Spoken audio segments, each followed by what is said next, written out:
Good evening and welcome to the Suffolk Public Schools work session for November 10th.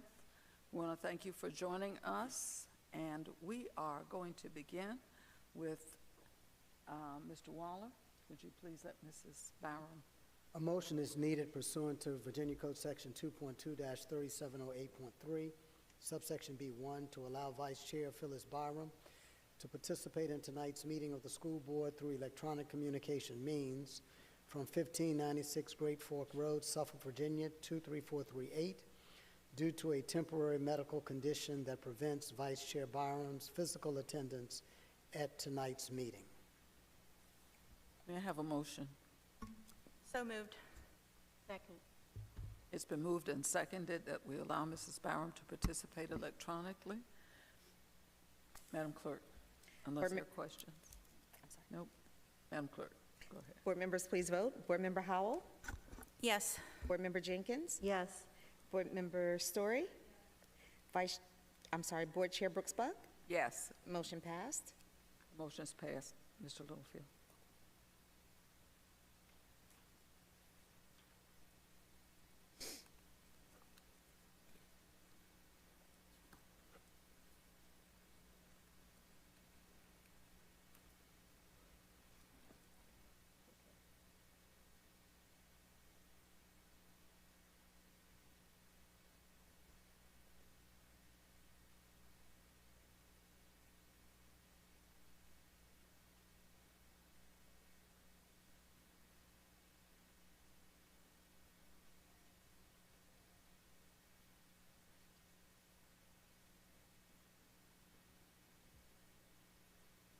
Welcome, Ms. Byram.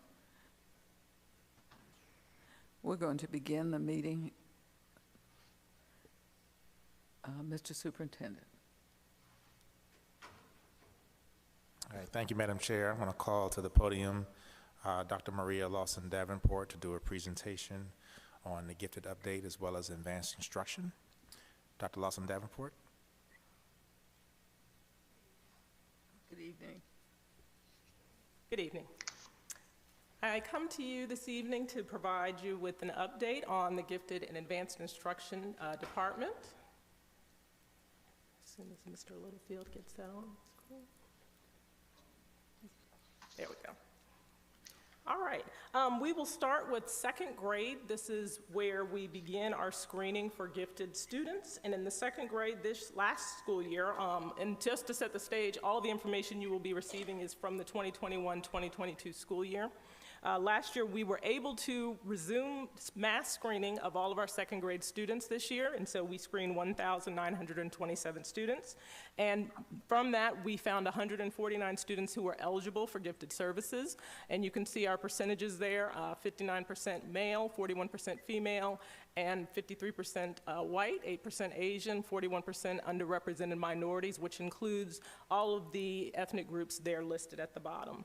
And so, of course, with this, we recognize that our gifted demographics for the division are not necessarily where we want them to be. We are still working on that. We recognize there is some disproportionality with regard to our gifted student demographics.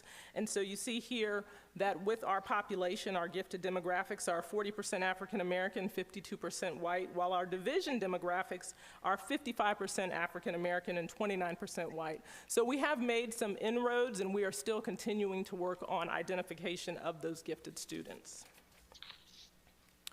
With regard to the Governor's School for the Arts, this is a specialty program that is housed in Norfolk, and here you can see that our students have increased. We did see a decrease during the COVID years.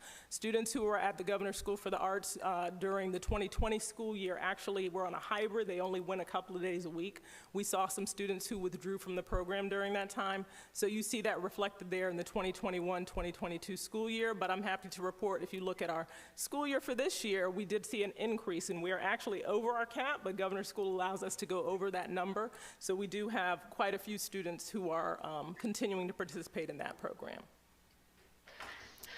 And with this, you see the demographics for that program. We actually have very good representation with regard to our division for ethnicity. compared to our surrounding division. Suffolk is actually in showing what we have in our demographics for the division reflects at the Governor's School for the Arts, so we are proud of that. The IB program, International Baccalaureate, you see here the previous year, 2021, 2022, and how many students we had during that time. We did have a total of 35 seniors who tested this year. 19 of those were diploma students, and of those students, 10 of those 19 actually got the diploma award, so that is 53% of our students. And so going into the 2022-2023 school year, you can see our current enrollment for this year. We have 19 seniors this year as well. And the major reason for withdrawal in this program has been multiple things. We do ask students when they withdraw from the programs as to why they are withdrawing. And one of the major things that caused the withdrawal for our IB students was related to too much work and taking up a lot of time, but also that they left Suffolk Public Schools. Those were the two major reasons that students left. Some of them had scheduling concerns. They wanted to take classes that didn't fit into their schedule, and a few of them were withdrawn due to low grades. And you can see here current students. Project Lead the Way Engineering. This, you see our current numbers, 2021, 2022, and for this school year, we were able to retain almost all of our students. We did have a few freshmen who withdrew moving into this school year. Same reason, some of them became homesick for their friends. They wanted to go back to their zone school. Some of them found the program difficult, but for the most part, we've been doing very well with keeping our students in these programs. Here you see our numbers for biomed. Remembering biomed only takes in 20 students. So with that, you see we did see a drop, if you notice the juniors for this year during those COVID years. Those students were having difficulty kind of dealing with the same thing Governor's School for the Arts, not having the hands-on activities because they were not there every day. So we did see a drop in that, but if you notice our freshmen and sophomores, we were able to retain the majority of students there moving into this school year. And our class is full for the biomed program for this year. I do want to add a new program, the Center for Performing and Production Arts, and you do see there that entering class, a 9th grade class there in that picture, and one of our piano labs. We have 14 students in music technology, which is a very new program, 11 for vocal music and 9 for instrumental, and we will be presenting to you in December an update on that program. We will be adding the theater strand for next year. And so we look to see this program increasing. We had very good turnout with regard to this program for the open house, which was housed at Lakeland, so that parents were able to see the facility for the biomed program and the SIPA program is what we call it. So we are looking forward to seeing an increase in those numbers as well. And we did have, with this program right now, we have about 160 applicants in the pool. The application closes in November 21st. So they still have time to apply if students have not applied yet. For our advanced placement scores, you see here the number of students who took AP classes in 2021-2022. And for this school year, we have 426. We did take a slight dip this year in the number of students enrolled in AP classes. Part of that was due to the loss of 2 AP teachers. So some of those courses did move online, and some students did not want the online version of that course. But you also see here, I have a clip from AP Classroom, which is something that we are encouraging all teachers to use, and we actually have very high percentages of our teachers using AP Classroom. The AP Classroom program actually prepares students by having them in the platform for AP, where they are able to get questions that are aligned to the material. They also get progress checks. There's multiple choice questions. There's open-ended questions in there, free response questions. It also gives teachers progress checks, so teachers are able to use the program to help see what students have weakness in. There is also AP daily videos that are taught by expert AP teachers that teachers can assign to students to make sure that they understand the content. It's a very robust program, and I'm proud to say that 80% of our teachers are using it in Suffolk. We actually have the highest percentage in the region of students who are using, teachers who are using it. And in Virginia, it's 75%, and Suffolk is at 80%, and we're still pushing teachers, of course, to use that. During pre-service, we did provide training on AP Classroom from College Board, so that has helped increase the number of teachers who are using it. Here you see our advanced placement results. So you can see the total number of students who were enrolled in AP classes and the number of AP exams that were taken. And we're proud to say that 43% of our students taking an exam earned a 3 or higher AP does not have a pass rate, but 3 is considered good, considering that most colleges will take a 3 for college credit. So that was our percentage. This is Kings Forks High 3-year score summary of students who earned a 3 or higher. And you can see there has been a slight increase at Kings Fork High. We are continuing to work with Kings Fork High to increase the number of AP classes offered and to increase the number of students who will be taking AP exams there. Here you have Lakeland High School. You do see a slight dip. What we did see with regard to AP is in the last year, there were students after the COVID year where they went to virtual testing. The year that we closed, we went to virtual testing. A lot of students took advantage of the virtual testing because they felt that it was going to be easier. It was a shorter test that they had changed in order to meet the demands of students taking them from home. And so the next year when students returned, some of them were a little more hesitant to go and take the AP exam that year. But we did see an increase last year as students became more comfortable and they had returned to school. And you see Nansemond River participation rate as well. Here you have our gender and ethnicity for students who are taking AP exams. And you will notice here that we are still working on demographics and adjusting that disproportionality with regard to advanced placement test takers. You will notice that, of course, we have some gaps with gender and between Black and white students. So some of the things that we're doing to focus AP and increase our AP offerings, of course, we're going to continue to expand the high school offerings. You'll see that this evening in the course proposals that are before you. We do have an additional AP class that we are proposing for next year. Additionally, we are providing professional development on the identification of students from underrepresented populations. We're also promoting AP and dual enrollment courses to students from underrepresented populations. We have done the PSAT for all 10th graders, and from that we get AP potential, which is generated automatically based on how they perform on the PSAT, and those letters do go out in December for students so that they are aware of what courses they could potentially be taking the next year. And then lastly, we just recently had College Board come and do professional development with all of our AP teachers on equity and access, and they actually had them dig into their data and work on some strategies that were going to help increase the number of students and their success in AP. And lastly, we have dual enrollment, and here you see the number of students who were enrolled last year, 2021-22, and this year's numbers are a little smaller. We did lose an AP teacher for math at Kings Fork High, but he also taught the course at Lakeland, and because of that, we saw our Lakeland numbers dip because that course did move online, so some of those students were not comfortable taking an online class because of that. Are there any questions? Thank you. Thank you so much. Colleagues, at this time, I want you to know that you have this time to ask questions. We moved these sessions to this time so that we could have the time, could take the time to ask questions. So colleagues, if you have questions. Board Member Story. So for me, it would be helpful to see what AP classes are represented here. It's very general. Are we offering AP STEM? Are we offering AP Science? Are we offering AP Math? At what? How many at each high school? So these are just really big general numbers. What is the pass rate for AP Bio, for AP Chem? I mean, those are important. Those are our STEM classes. That's where the jobs are. And so you can have AP Literature, you can have AP Ecology or Environmental AP, but we can't see any of the actual classes, what percentage of our kids are in math and science. If they're not taking AP Math and Science, why? Is the prep not, are they not prepared for them? I just think it would be helpful. These are just very big general numbers, right? But it doesn't tell the board, doesn't tell us, are we preparing kids for math and science?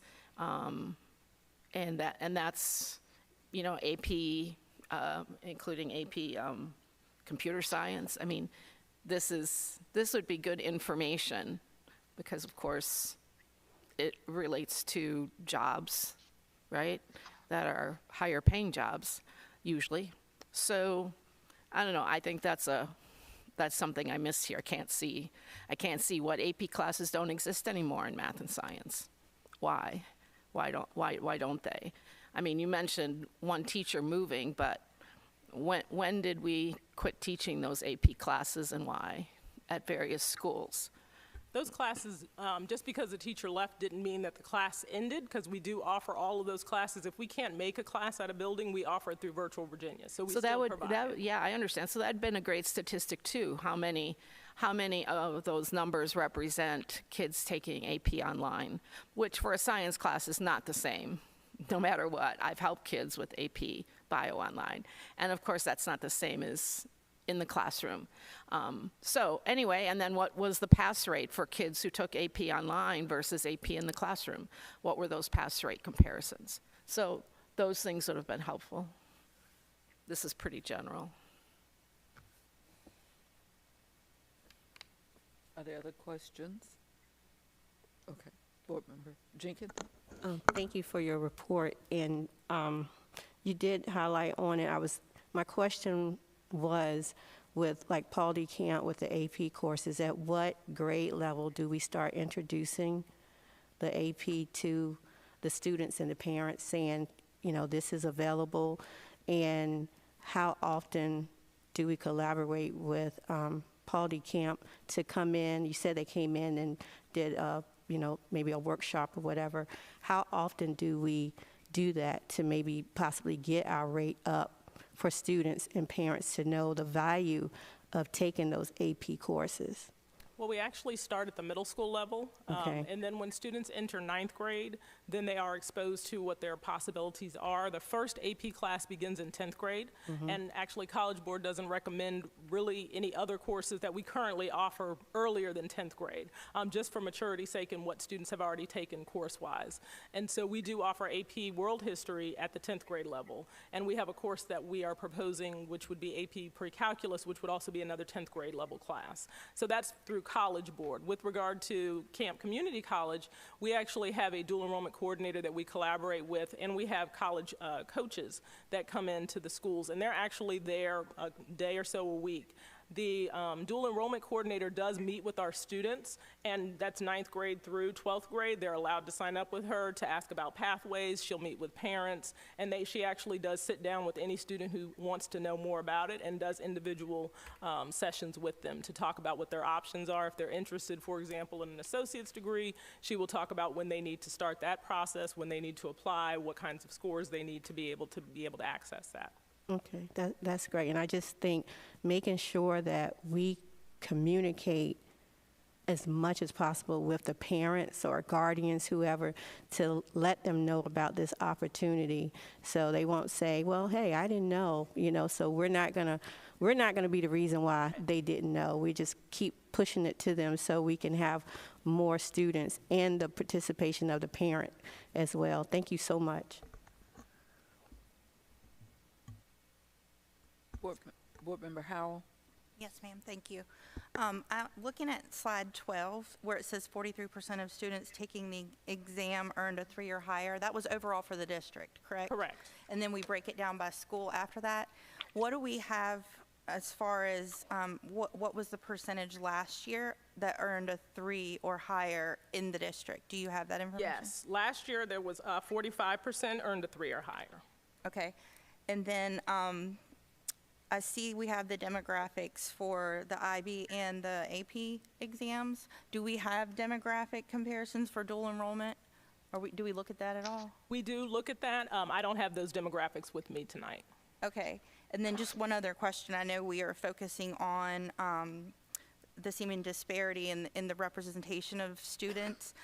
I know you commented on the black versus white. Are you seeing that the Asian and Hispanic populations are representative of the populations in our buildings, and that's why Yes. we don't really call attention Yes, to it? we focus on the ones that are disproportionate when they are more proportionate. So for example, let me go back to that. And this is with regard to the gifted population overall, which is reported to the state. But with our gifted population, we do look at that disproportionate, and our Hispanic population is 6%, which overall demographics are 7%, so we are closer in line with the other demographics than we are with black and white.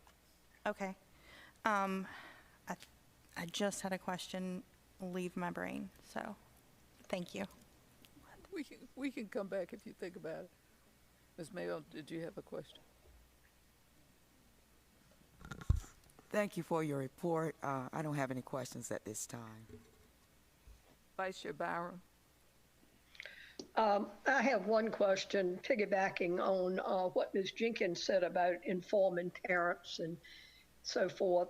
What are we doing to prepare our middle school students to be ready to go into these programs that we have, which are excellent?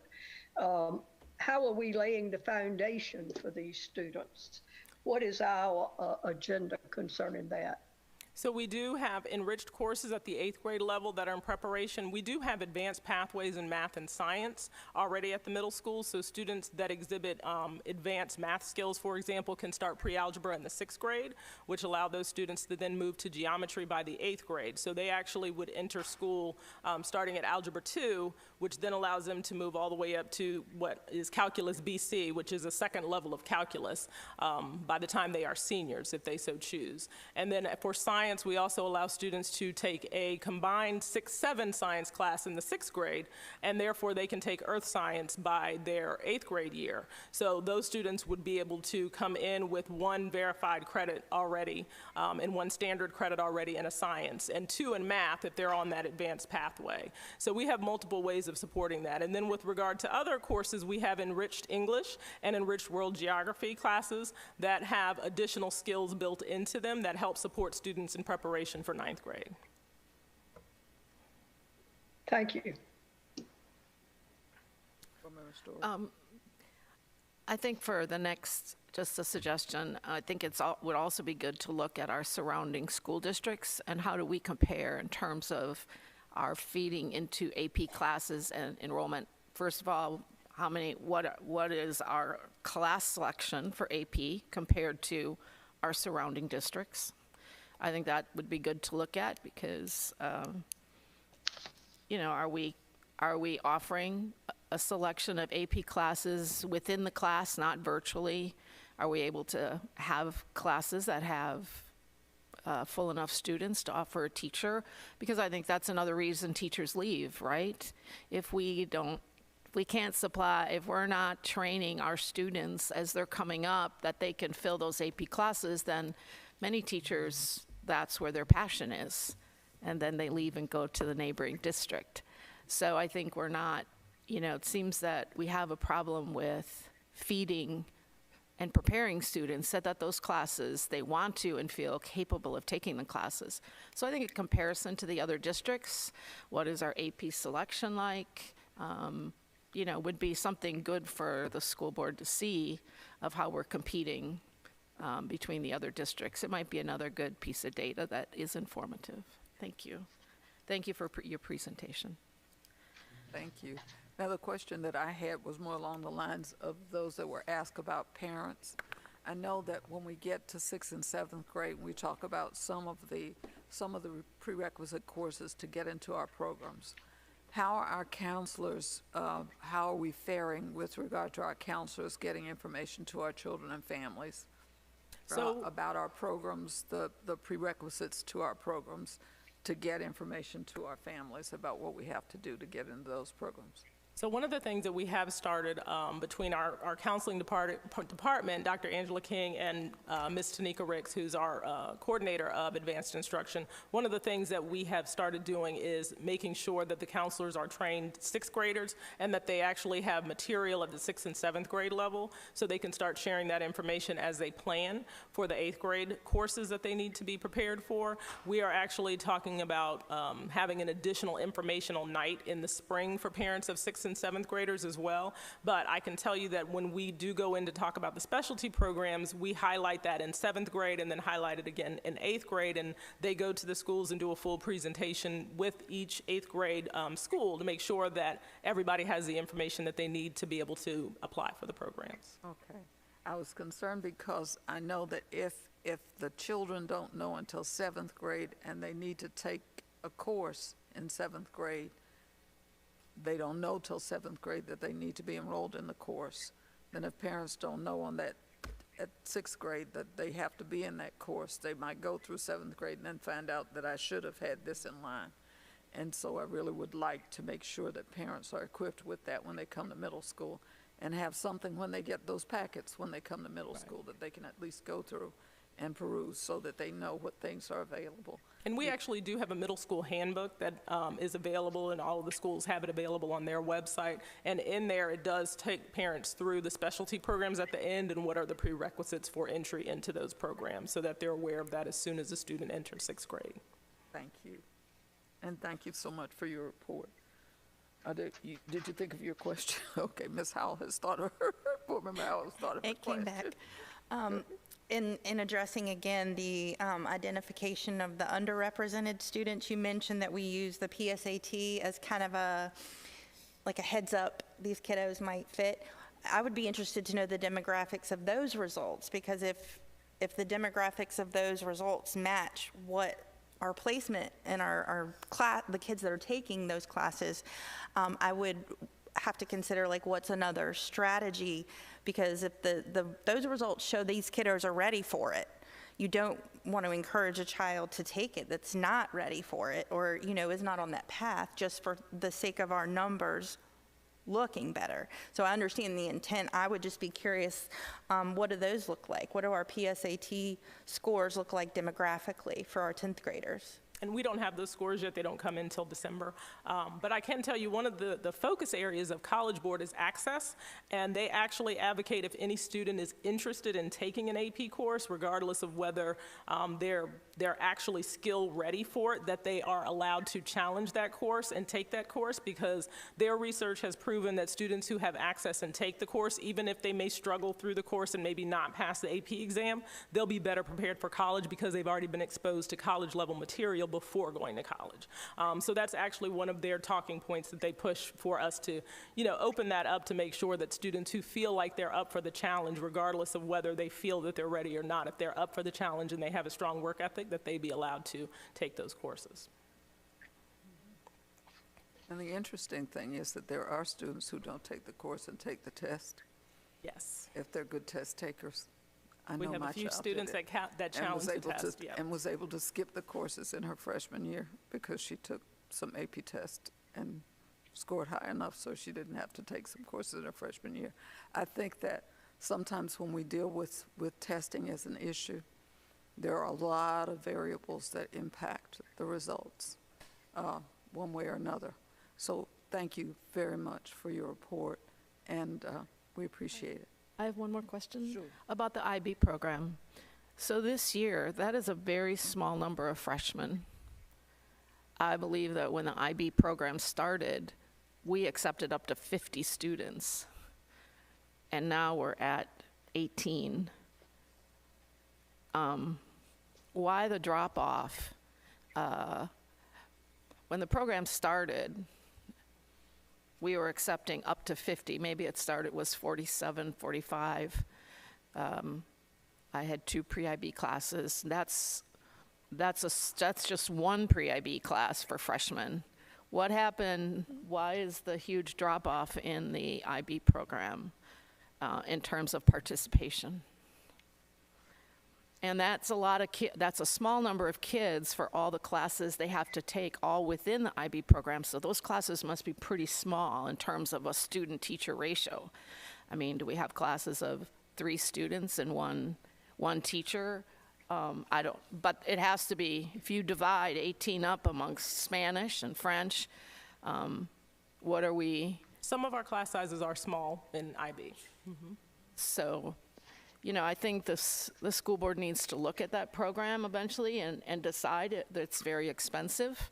The tests are expensive, and, you know, is that one of the programs we should continue having as a specialty program? I think the arts program took some away from the IB program, I suspect. But if you have just 10 kids getting the diploma, that's you know, that is a very small portion of students overall in the district. And this is one of our stellar programs, and yet it has shrunk. I believe it was started in 2010 with the first freshman class, I think, or 11. So we've had that program we are not sustaining that program very well, it would seem. So that should be something that should be looked into. Those are small numbers. I think also that one thing that should be said is as we expand our menu, we, at that time when we opened it, didn't have several of the other options that we have for the same group of people. And I think as we expand our menu selection, if we look at the number of students that we had in the system at that time, our student population, as a population grows or as a population stays the same, and we expand the menu of options, choices that we give parents and we give students, we're going to see that we spread them out. I think we did not have the biomedical program. I know at the time that we had the IB program, that we started with the IB program. We didn't have the arts program that we just started. As we're looking at these students move around from place to place, with the advanced placement courses, our AP courses dwindle as some of the students move to some of the specialty programs that we have. So I think we're going to see a back and forth as people have choices. But I would like to see, before I could think about making decisions, I don't know how anybody else feels, and that's why I'm saying before I could think about making a decision about the programs, is how far we get away from our online, our COVID experience that we've had, to see how we're going to grow and how students are going to move to these programs. I also like something that you said, and I know the research shows, that as we expose students to different kinds of teaching and different kinds of programs, what is indicated is that we might see some students move to these kinds of programs. So I think if we look at some of those things, our programs might expand. Might not, but they might. And so I think before we make some decisions about what to close and what not to have available, we may want to look into those things. But anyway, I think it was a good report, and I do appreciate this effort. Thank you very much. Mr. Riddick, did you want to ask anything? I don't have any questions. Okay, thank you. Thank you very much, Dr. Lawson Davenport. Our next report, our SEAC parents are not here. They're going to be moved to next month's agenda. So we're going to move to our strategic plan. Every board member, we've been working on this now for the past 2 years. This is the second year that we've worked on this. So we've finally gotten to a point where we've put something together, and you're going to call somebody who's going to show us our product. Okay? Thank you, Madam Chair. I'm going to call to the podium Dr. Akima Branch, our Chief Academic Officer, to present the final version of our goals, indicators, mission, vision statement, new slogan. As a reminder to the board, as we have discussed previously, and as Dr. Buck just mentioned, we began this process in July of 2021.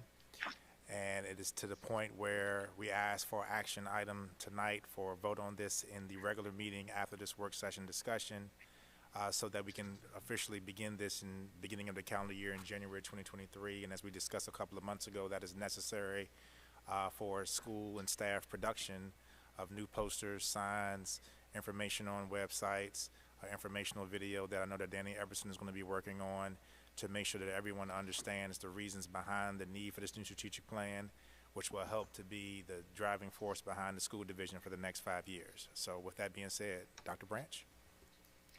Good evening, Madam Chair, Madam Vice Chair, school board members, and Dr. Gordon. I am ecstatic to present your and the community's feedback and finals for the strategic plan. Tonight, I will go over the process, which, as Dr. Brooks-Buck stated, as well as Dr. Gordon, began in July of 2021 during the school board retreat.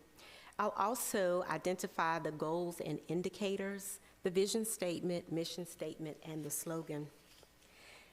To recap somewhat of our process, we had several school board work sessions. We invited and engaged stakeholder feedback. At the conclusion in the last month, you all have provided as a school board recommendations based on the final drafts, as well as our superintendent's cabinet made some recommendations based off of what you all had already recommended and presented. And tonight, we come for the school board vote.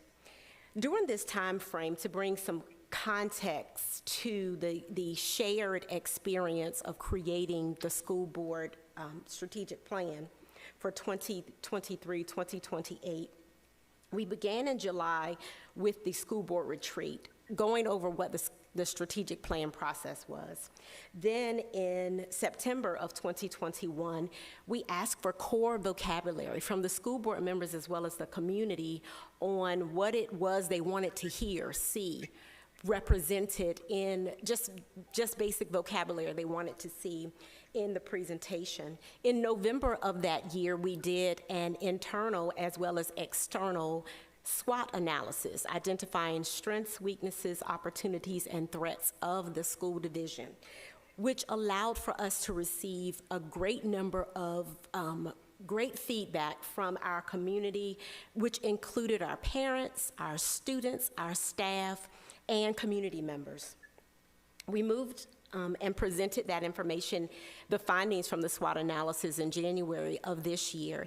And then in February began identifying the focus areas, our 4 focus areas. And then in April, developed the drafts of the goals and indicators, moving on over the summer, June, July, and August in our work sessions, really vetting those out and working in groups to identify where we want to focus. Then in September, we did the vision drafts and mission drafts and some indicators. In October, we did the drafts for everything, and now we're here.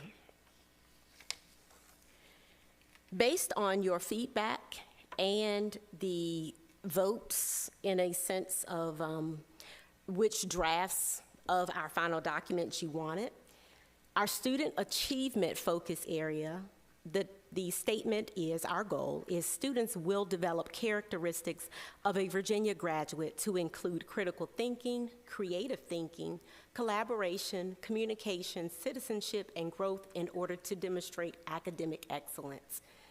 The indicators are listed, and this is based on your feedback. And they will include measurable items, because the words like annual increase, you do not have to have a specific number, but you do need to have a measurable. That means you have a baseline. And then you have a means of determining whether there was an increase or a decrease. You can also, at the next level of that, our internal action items, be more specific in that, in what we have to do to ensure that there is an increase or decrease or removal of. Under climate and culture, that focus area, draft 2 was the selection. Create a dynamic learning environment that promotes high student achievement, stimulates student engagement, supports staff creativity, ensures school safety, and reinforces positive staff and student relationships. Again, the indicators are inclusive of the work that you did over the months and the feedback that was received from our stakeholders on what you wanted to see and how you wanted to see that measured. Human and fiscal resources, ensure the effective and efficient management of capital and human resources for the development and retention of high-quality staff, sustainable operations, and systems. The indicators are listed. And one thing I want to point out, it says indicators of progress will include. That means there could be other indicators that inform these that are listed. Community engagement and communication, there was one draft which was actually voted on by you all during a meeting here, one of the work sessions. Increase engagement opportunities for families, school communities, and business partnerships.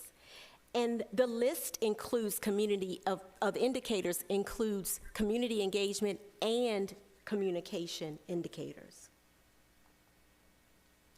The vision selected from the drafts, the vision of Suffolk Public Schools is to strive for excellence in education, celebrate diversity, and be committed to students, staff, and the school community. Our mission, that's the day-to-day actions that encompass our work. Every day, we will produce 21st century learners that will become productive citizens in society. Every day, we will foster a dynamic, safe, and nurturing learning environment, partner with the school community for the benefit of students and staff, strengthen the school division by employing highly qualified and diverse staff, effectively and efficiently manage capital and human resources, and effectively communicate to increase community investment.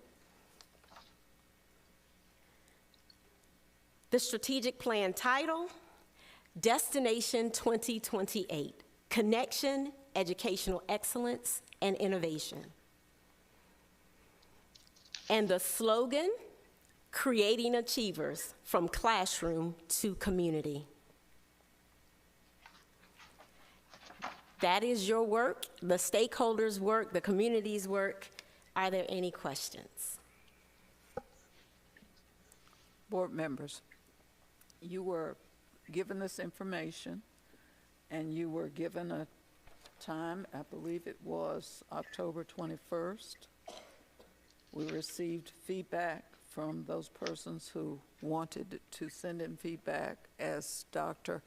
Branch has indicated, we got feedback from board members who had feedback that they wanted to give. We got feedback from the community. We got feedback from staff members, and this is our product.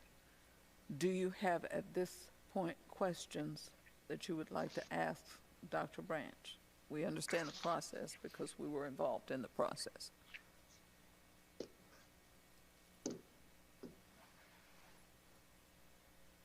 Okay. Having no questions. Vice Chair Byram, do you have any questions or comments? I'd just like to say thank you to Dr. Branch for such an outstanding job gathering the information and dealing with all of the inquiries and so forth. She's done an excellent job. I know it's one of her additional duties, and I want to personally thank her for doing such an excellent job. Thank you very much. Thank you. And I want to thank you for dealing with us as we were. There was a film that was shown at one of the VSBA conference presentations, and one of the presenters showed this film about herding cats, and it's a difficult task. I've never owned a cat, but when he showed the film about everybody having their own ideas and their own moving in their own directions and bringing them together, I would say that this was a monumental task, and I do appreciate you sticking with it and sticking with us and bringing this together to a conclusion. Thank you very much. My pleasure. Thank you. Thank you. And we do not at this point have, as I said, our presenters, our SEAC members are going to present to us. We're going to move that to next month's work session. So at this point, we're going to take a recess, and if all minds are clear, we're ready to move into recess. Thank you very much.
Good evening, everyone, and welcome to the November meeting of the Suffolk School Board.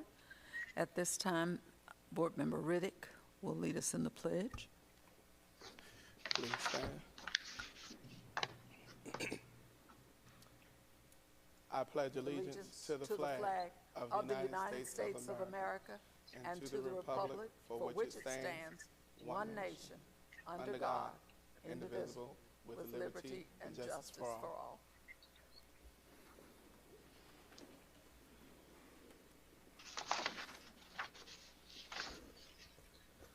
Thank you. At this time, we need a motion to approve our agenda for the evening. Madam Chair, I move that we approve the agenda. We have a motion to approve the agenda from Vice Chair Byram. May I have a second? I second the motion. It's been moved and seconded that we approve the agenda for this evening. Are there questions, comments? Madam Clerk? Board members, please vote. Board Member Howell? Yes. Board Member Jenkins? Yes. Board Member Mayo? Yes. Board Member Riddick? Yes. Board Member Story? Vice Chair Byram? Yes. Board Chair Brooks Buck? Yes. Motion passed. Thank you very much. We have no citizens signed up for agenda topics, comments on agenda topics, so we will move to our reports by the superintendent at this time. Thank you, Madam Chair. I'm going to call to the podium Mr. Melvin Bradshaw, our community engagement facilitator, for our good news report. Our spotlight that we will have also on athletics and activities, awards and recognitions, highlights of SPS in the community, SPS in the news, and calendar of special events, which I will present afterwards. Mr. Bradshaw? Good evening, Madam Chair, Madam Vice Chair, school board members, and Dr. Gordon. Tonight, I want to start out with the spotlight, and we want to look at our Season 2, Episode 2 of the SPS Starcast, which was aired on Friday, October 21st. In this episode, our Community Engagement Officer, Ms. Dickens, sat down with our Coordinator of School Counselors, Dr. King, Ms. Devers, Social and Emotional Support Coordinator, and Ms. Sneed, School Counselor of Auxiliary Programs, to discuss bullying prevention and awareness during the National Bullying Prevention Month. Episode 2 is available for download on Apple, Google, Spotify, and YouTube. The podcast was downloaded over 400 times since it's aired from this date. The next spotlight is Mr. Bernard Bailey. He's been employed with Suffolk Public Schools for 13 years at Kings Fork High School, and for 10 of those years, he served as the school's band director. The band typically performs well year after year. However, the Kings Fork High School Mighty Marching Bulldogs earned 26 top honors through 4 major competitions this year. One was at IC Norcom High School, Hopewell High School, Highland Springs High School, and Lakeland High School, bringing a total of 30 awards home to their school. 26 awards were first place or grand champion awards, where the band was the highest scoring band of the event.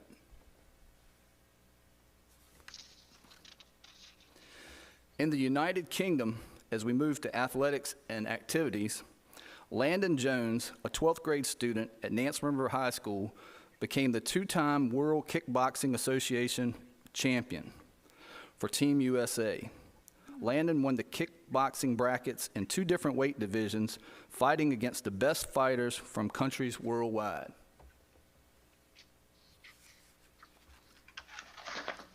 And continuing in our athletics and activities, we're going to come back to Kings Fork High School with the Mighty Marching Bulldogs on another amazing performance at the Lakeland High School Eye of the Storm Marching Band Competition. This is where the band won first place in majorettes, flags, drum major, percussion, AAA band, and overall marching, maneuvering, and general effect, and second place in overall dance. Again, they were Grand Champion Award for the highest overall score in the event for the 4th straight marching band competition. This is only the 2nd time that this program in history that the band has won 4 Grand Championship awards in a single season. They hosted the 2022 Kennel Classic this past Saturday, November 5th at 2:30 at Kings Fork High School.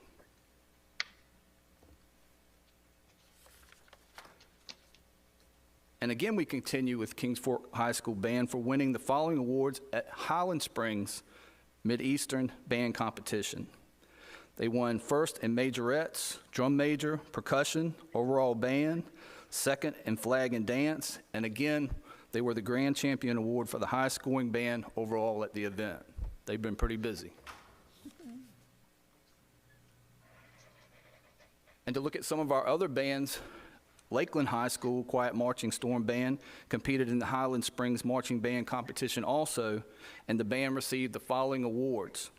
First in drum major, majorettes, percussion, second in flags, dancers, marching and maneuvering, and third in band.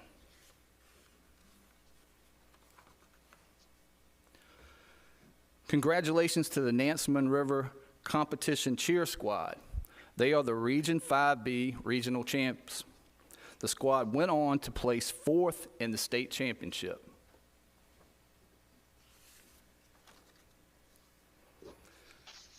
And looking at other things in our individual high schools, at Nansemond River High School, our varsity field hockey team were Region B 5B champs, and the team participated in the state quarterfinals on last Tuesday.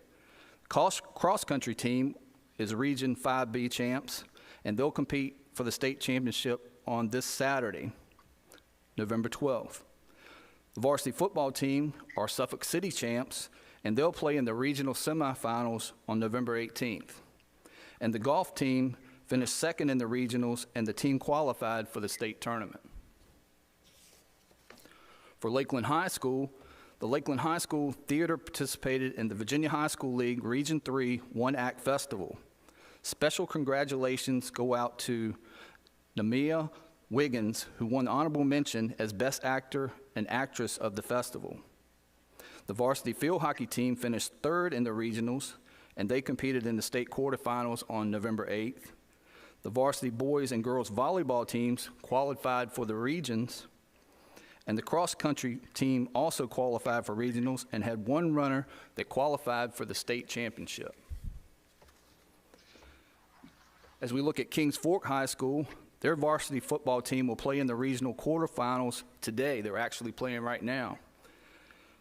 Varsity boys volleyball team played in the regional finals on November 8th, with the state quarterfinals scheduled for November 12th. The varsity girls volleyball team qualified for the regionals, and the girls field hockey team also qualified for the regionals. Cross-country team had one runner that qualified for the state championship. As we move on to our awards and recognitions, we'd like to recognize our October teaching spotlight of our 9 teachers. Sarah Keene from Mac Ben Jr. Elementary School, Michael Kamenish from the Center for Performing and Production Arts, Janita Smith from Nansemond Parkway Elementary School, Rachel Spagnola from Hill Point Elementary School, Gwendolyn Yates from Fred Cherry Middle School, Joseph Rotzler from Forest Glen Middle School, Delisha Knight Boone from Florence Bowser Elementary School, Maureen Mahoney from John F. Kennedy Middle School, and Haley Delgado from Colonel Fred Cherry Middle School. Congratulations to these October teacher spotlights. As we move to SPS in the community, I want to look and say that the Peanut Fest this year was a huge success. We had 20 art programs that had 15 or more artworks from the SPS students that were shown during the weekend. There were also 17 student performances on Friday, October 7th.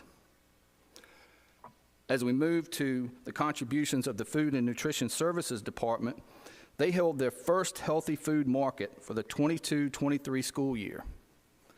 The next event will be held on Thursday, November 17th at Booker T. Washington Elementary School and Colonel Fred Cherry Middle School from 5 p.m. to 6 p.m. And you might see a good-looking guy like that help you out at the market.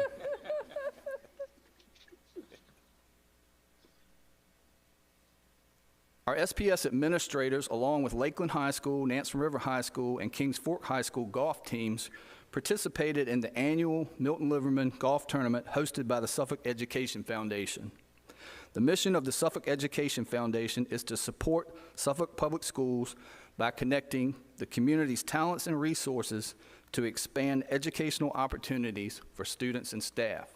And you may see a few gentlemen you may recognize there.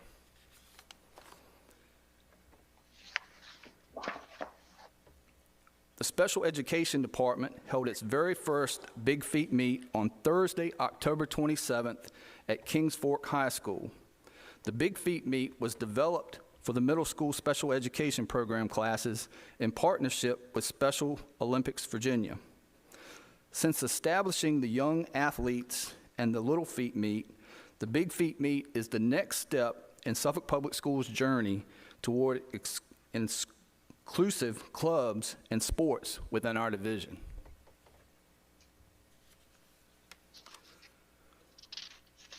On Thursday, October 18th, Suffolk Public Schools administrative offices, City Hall officials, the Suffolk Sheriff's Department, and the Suffolk courts came out in the afternoon to support Breast Cancer Awareness Day in Suffolk Public Schools with a breast cancer awareness walk around downtown Suffolk.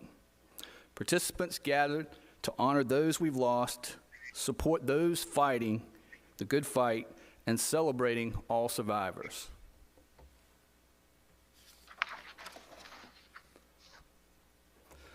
The Special Education Department held the Disability Awareness Fall Fair on Tuesday, October 25th at Kings Fork High School. The event's goal was to connect with the local disability resource agencies to learn about services and resources available to families with special needs, and engage in fun disability awareness activities. This event was free and open to the public.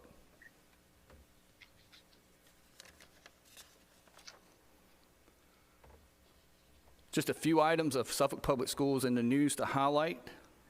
Kings Fork High School Band, as we mentioned, members soar with numerous accolades.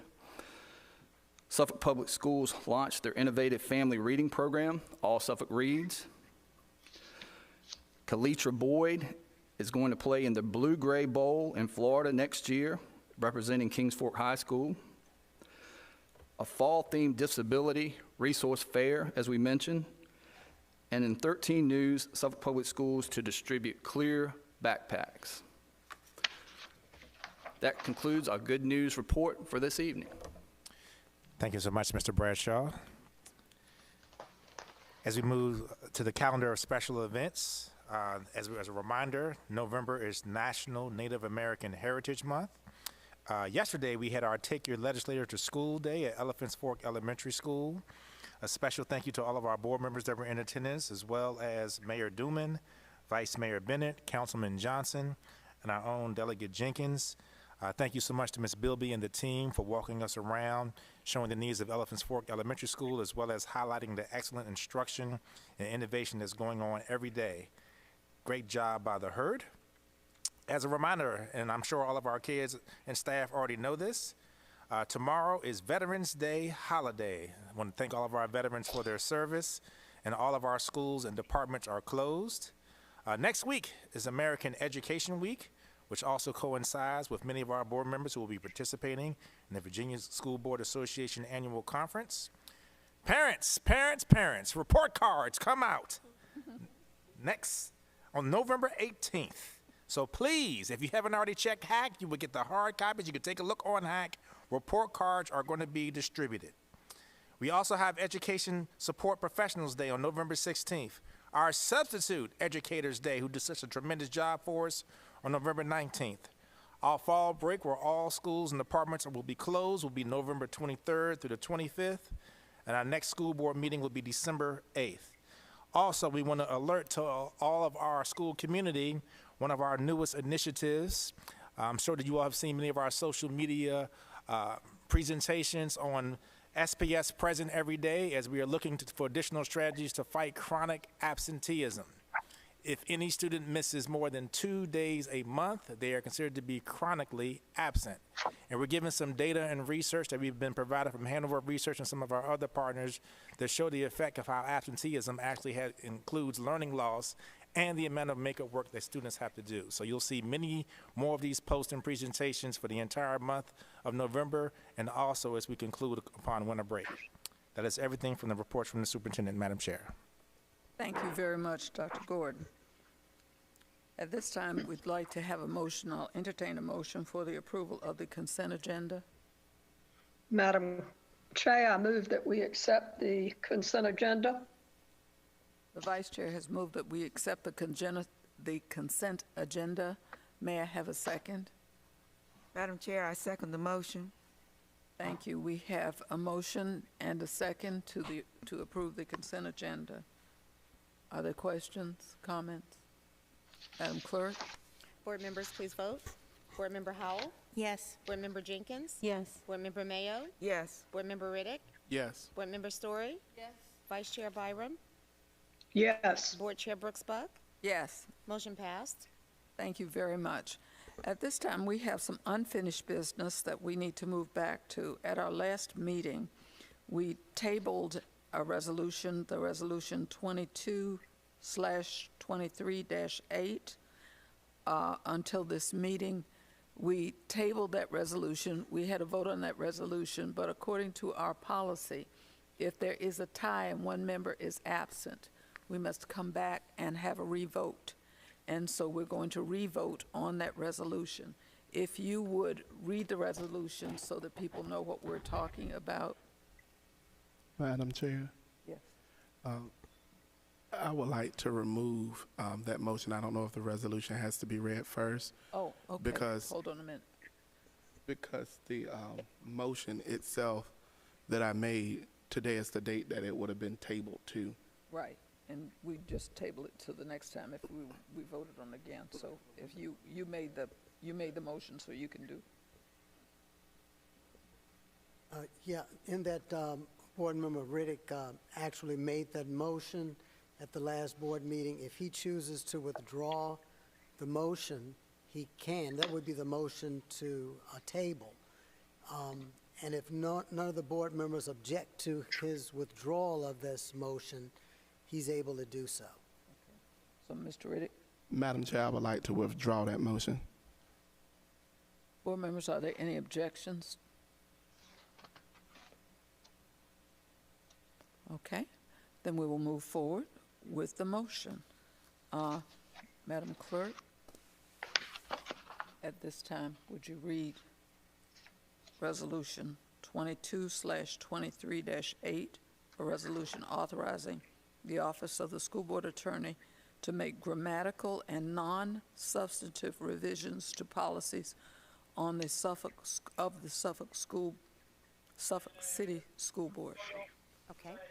Whereas Virginia Code Section 22.1-253.13:7, subsection B, requires that each local school board shall maintain and follow up-to-date policies. And whereas Virginia Code Section 22.1-253.13:7, subsection C, requires that each local school board shall ensure that policies are developed giving consideration of the views of teachers, parents, and other concerned citizens. And whereas the Virginia School Board Association, VSBA, issues model policies that can be considered for adoption by local school boards, and whereas VSBA will also from time to time suggest policy revisions to its model policies, and whereas policy revisions recommended by VSBA will sometimes include revisions that will not affect the substance of the policy, but are grammatical in nature. And whereas all revisions to board policy, both substantive and grammatical, are currently viewed by the Policy Review Committee of the Suffolk City School Board before policy revisions are submitted to the full school board for the first and second reading and possible adoption. And whereas in order to streamline the review and adoption process regarding revisions made to policies of the school board, the Office of the School Board Attorney should be authorized to make grammatical and non-substantive revisions to school board policies without further action by the school board. Be it therefore resolved that the office of the school board attorney is hereby authorized to make grammatical and non-substantive revisions to policies of the school board without further school board action. And be it further resolved that grammatical and non-substantive revisions made the policies of the school board by the office of the school board attorney are to be reported to the school board within 30 days following any such revisions.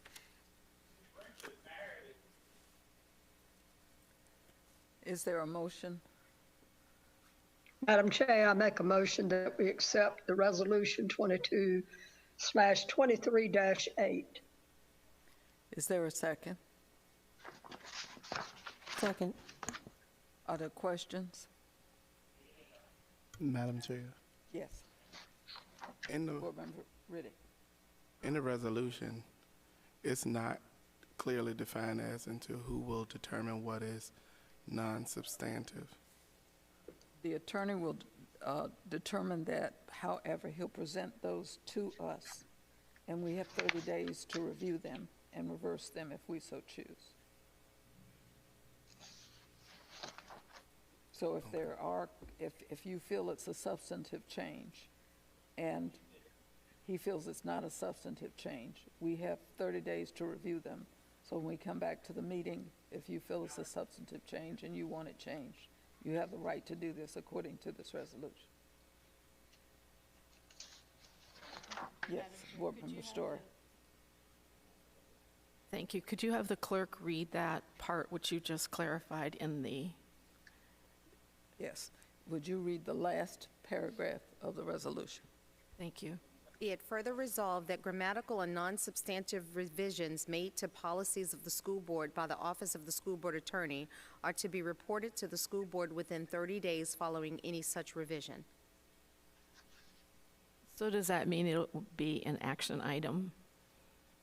If you find that there's something that you disagree with, then you bring it back to the board and we can change that. Will that require the board member getting it on the agenda? Well, I would assume that you would get it on the agenda if you want it changed, yes. Okay, so it's very difficult for certain members to get anything on the agenda. So how would, then if there was, does it take a majority then to, majority of the members polled to get it on the agenda? Absolutely not. If the board members who want something on the agenda follow the policy that we have that says that you would like something on the agenda in a 14-day period, and you ask for that thing to be on the agenda in a 14-day period, and you want to get it changed, you may do so. If it's something that the board does not want to reconsider, the majority of the board says that there's no need to reconsider it or whatever, you don't get any support for reconsidering it, then what you do is poll the board, see if you want it on the agenda, bring it to the board, we vote on it, and do whatever, because we're going to vote on it anyway. You vote on it one way or another. But we'll vote on it to see if we want to do that. If you want it on the agenda, and the board puts it on the agenda, we'll vote on it. You understand the process just as everybody else understands the process. I'm not sure I understand the question, if there is a question about getting it on, but if there needs to be some clarification with regard to if somebody changes a sentence from shall to will, or from will to shall, and you don't agree with will to shall, if there needs to be a meeting about it, we can always ask that the policy review committee change it, reviews it in a policy review committee meeting.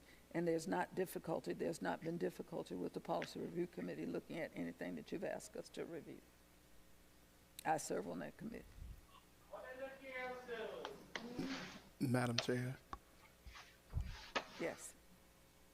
I'm ignoring whatever that was. I don't have any opposition against the grammatical changes that needs to be made. However, where I find a hard time voting in favor of this would be what is considered non-substantive. This is something I did articulate at our last meeting However,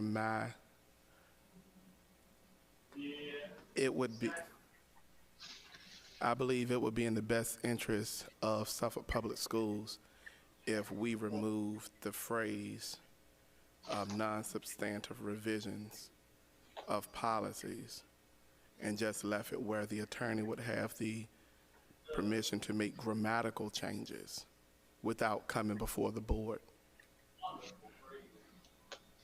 That would be my recommendation. We're gonna, Ms. Barham, would you turn your mic off? Because I think we're hearing something in your mic. Yes, okay. I think in order to do that, we would have to change the resolution, which would involve tabling it, would it, until we change the resolution? Or do we want to change the language in the resolution? What could happen here is that Mr. Riddick, if he's inclined to do so, he could make a motion to amend the resolution to remove that language, and then there will be a motion, a vote on his amendment, and then there will be the motion on whatever it turns out to be following his amendment. Madam Chair, for the reasons that I've already articulated, I would move to amend the resolution that the language and non-substantive revisions be removed from this resolution, resulting in the attorney just having the authority to make grammatical changes without the board's prior approval.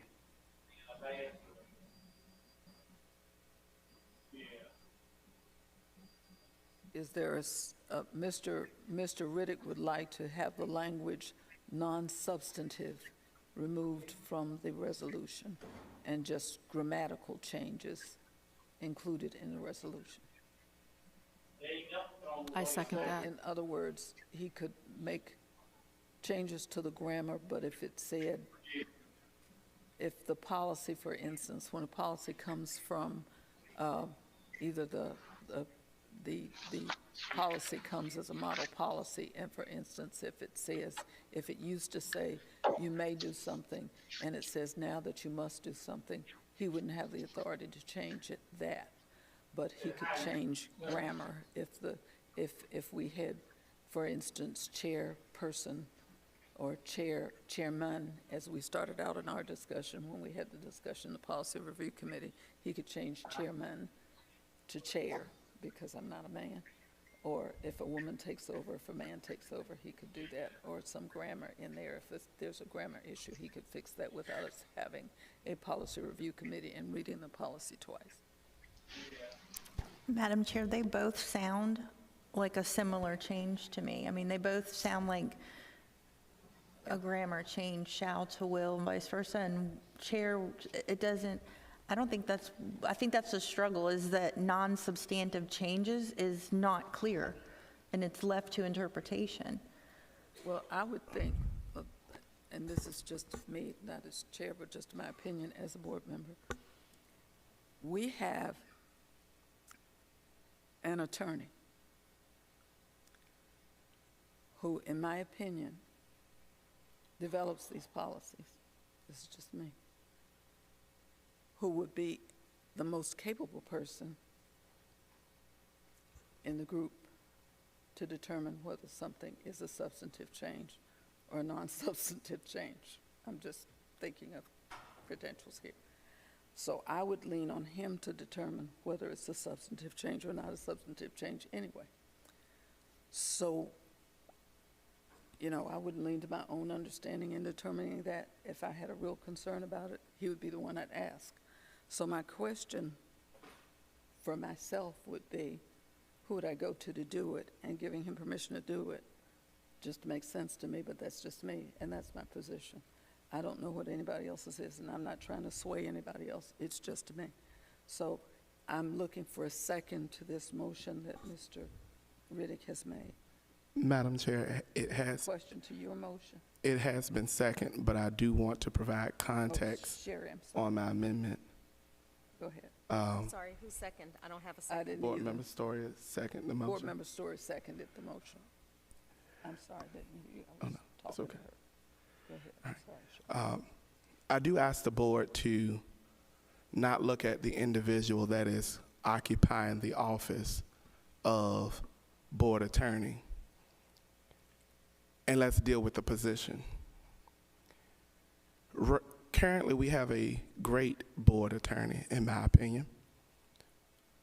But to protect Suffolk Public Schools, to make this decision where it's not defined as to what is substantive, what happens should, God forbid, we change and we have a person who just want to make changes all willy-nilly? It's not defined what substantive is. Grammatical changes, we all understand what grammar is. It's common knowledge. But when we're leaving it in writing without a clear define or any type of guide as to what we would define versus what we wouldn't define as substantive change, I believe we're not moving in the best direction to protect Suffolk Public Schools. And although it is the attorney's capacity to provide legal advice, it is our duty as the elected body to make decisions that would ultimately protect Suffolk Public Schools. So when I made this amendment, I have no axe to grind or anything with Attorney Waller. I'm not saying anyone is suggesting that, but I'm not looking at the person holding the office. I'm looking at the office itself, because people come and go, but the position will always be there. So how do we craft our policies to protect Suffolk Public Schools when, like the seasons and the weather, we as people change? So that's why I made the amendment, and that's what my amendment addressed versus the small changes such as grammar. I do not think that at this point, if there are other questions or comments, we can make them. But at this point, there would be no way that we could list all of the non-substantive changes that might occur in the hundreds of policies that we have.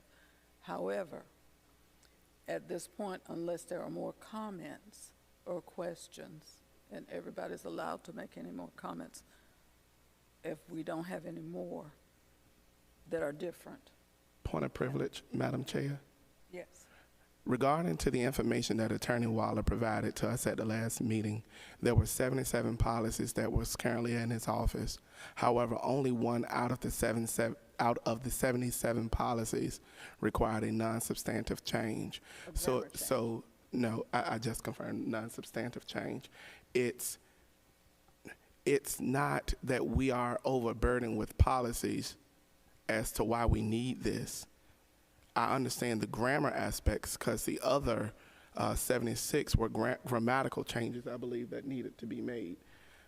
But it's one that was non-substantive, so it's not that we have a lot of policies coming before us that would warrant a heavy workload or so regarding this. I hope I'm making sense. Mr. Waller.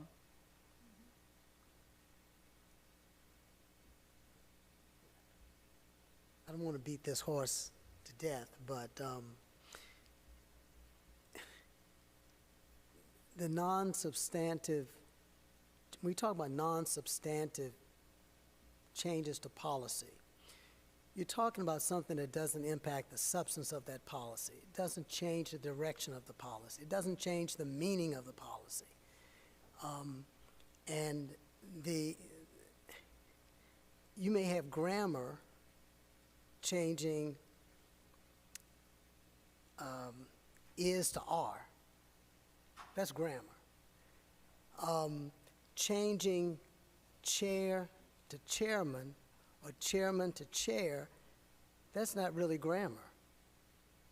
That's a non-substantive change. So, you know, and I understand exactly what Board Member Riddick is saying, and I agree with that, because I do think that you need to look at the office and not the individual. And that's the reason why the resolution is framed the way that it is. And I understand the concern about who may be occupying this chair going forward and may very well abuse this grant of authority, and that is a possibility. However, I think the saving grace is that they all come back to you. And when they come back to you, if something has been changed, you have an opportunity to veto it. You have an opportunity to reverse it. And that's the saving mechanism that's built into this. But, you know, again, I don't want to ride this horse to death. You know, if it's grammatical, it's grammatical. If it's non-substantive, it's non-substantive. Either way you cut this, it can work. It's just a matter of how you want to slice it. Madam Chair, and just for a point of clarification, 90% of the policies that the school board reviews comes from the Virginia School Board Association and or the General Assembly. It's usually General Assembly, then the VSBA sends model policies that then the policy committee reviews. The school board creates approximately 5 to 10% of policies based on needs of the school division. So it's not like anything that would have been altered or changed that the board wouldn't have had an opportunity to review what the original policy was, not only from the policy committee, but also when the policies actually come out from the VSBA. So I just wanted to make sure that our school community actually understands the sequence of events of how policies are actually created before they even get to the school board.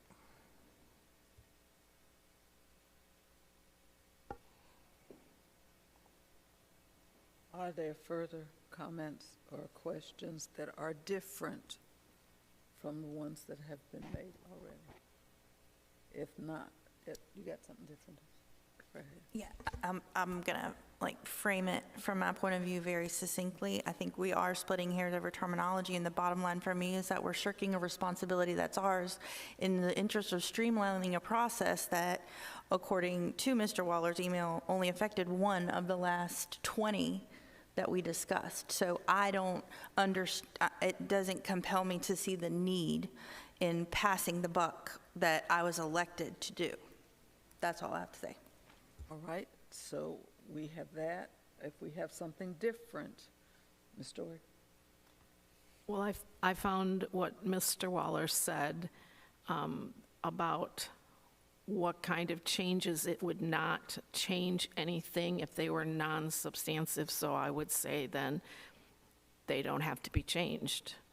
If it's not changing anything, then don't change it and don't do it. So it seems like, why would we, then what would be the need, whether it says chair, chairwoman, chairperson? I mean, if it doesn't, he made it very clear that it didn't need to happen. It wouldn't make any difference at all. So therefore, leave it as is or bring it to the board. I thought that was important of what he said, so we could have the very few that exist brought to the board, and then he can deal with the grammar, which I'm sure he is very capable of doing.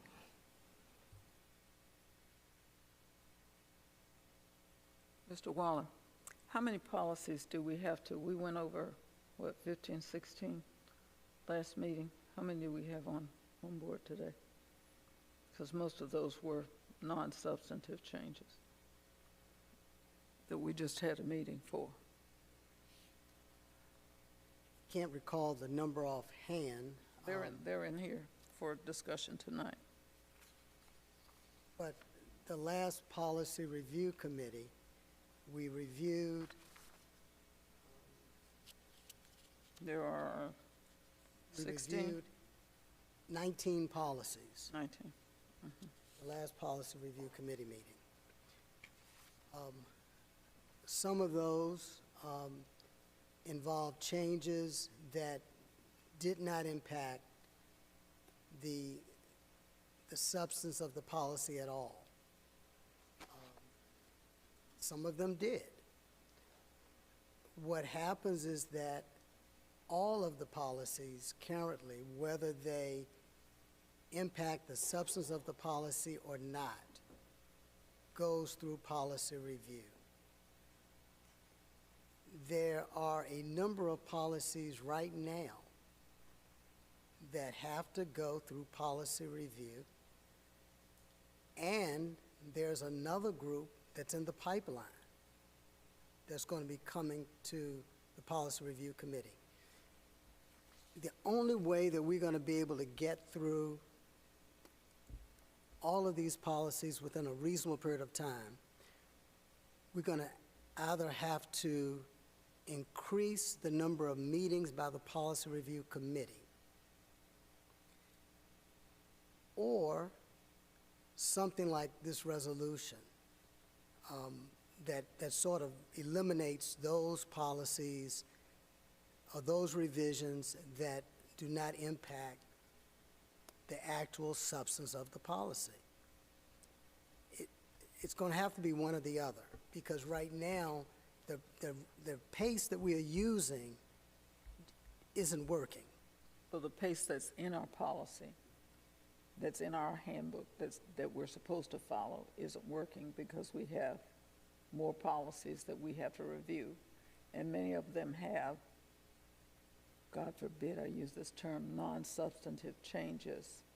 And if we eliminated those, we could at least get closer to the pace that we're supposed to follow according to the policy that we developed, that we agreed upon.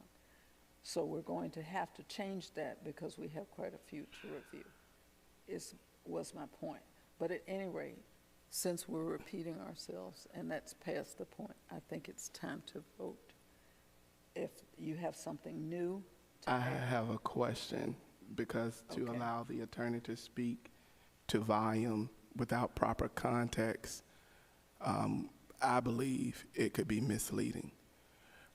When Attorney Wallace spoke about those changes coming in a pipeline at our last meeting, it was 70-something policies, of which one was non-substantive and not the other remaining 70. So I understand that we have a lot of policies coming, but that's something we signed up for. When people volunteered to serve on a policy review committee, that's what you signed up for, to review policy.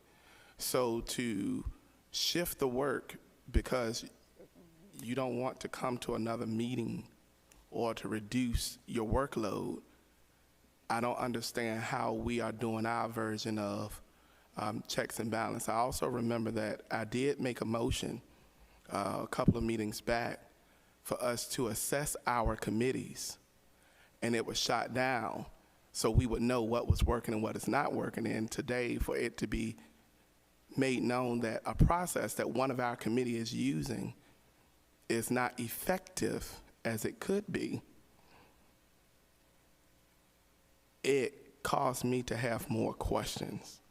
So I would like to encourage this board to move in favor of the motion with the amended change, and whatever is non-substantive come back before the board so we could have discussion, because it's not the fact of making a change, it's that what is defined as non-substantive is not clearly defined in the policy. That's where the major issue is coming in, that it's not defined. So, Madam Chair, thank you for the opportunity of expressing my concern. Well, first of all, I think the conversation was about the parent advisory committees, evaluate the parent advisory committees, not standing committees of this board. And secondly, the implication that members of this board who do serve on committees and members of this board who do not serve on committees are not doing the job that they are supposed to do is a bit of a challenge for me as a person who serves on that committee. We indeed do take our responsibilities very seriously and have met much more than we are authorized to meet. I'm going to move forward, though, and have the question called for at this point. Madam Clerk, please. The motion is to move forward and remove the words non-substantive. To remove the non-substantive language from the resolution and keep grammatical changes in the resolution. That is correct. That's the motion. Are we voting that we approve removing it, or are we voting to approve the resolution if it doesn't have that word? I'm sorry. Approve the resolution with the amended resolution without the non-substantive language in it, but keeping the grammatical changes in. Okay, I'm sorry. I was confused. Board members, please vote. Board Member Howell? No. Board Member Jenkins? Yes. Board Member Mayo? I am confused. Okay. You have to Okay, vote. the motion is to approve Clarity before she voted.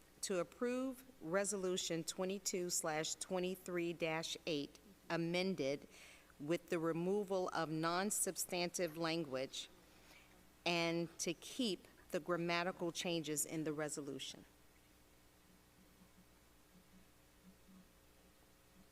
That's What? correct. Point of order. You're clarifying after two people have already voted, they then have to have a chance to go back and Would you go change their back? vote. Well, it's the You same can't do information that that. I said. It's the same resolution. She said she didn't hear what she said. But if you all would like to revote, hey, I'm not mad about it. Ms. Howell, would you revote, please? Wait for her to ask me? Yeah, wait for her to ask her. Can I Revote. ask a question first? I'm sorry. Can Mr. Riddick restate his motion so that I can make sure that I have exactly what he's asking? Is what I said, is that accurate? No, what you said is correct. The issue that is at hand is the process. Once, according to Robert rules and my understanding of it, once the vote begins, you can't stop the vote. That's correct. So that's Robert rules. That's not me being facetious or anything of that sort. So I do understand that, you know, we are human, but just in the era of following Robert rules, we have to be consistent throughout. Board Member Mayo?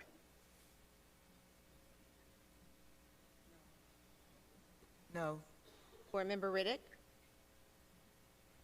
Yes. Board Member Story? Yes. Vice Chair Byram? No. Board Chair Brooks Buck? No. Motion failed. So that everybody is clear on what just happened. Yeah, we didn't approve the resolution that was amended. You're right, you did not approve the amendment to the resolution. So now what goes on the table, what's now is placed on the floor, is the original motion to approve the resolution. Okay. Now, at this point, we will vote for the resolution as it stands. Would you reread the resolution, Madam Clerk, as it's written? And everybody listen carefully.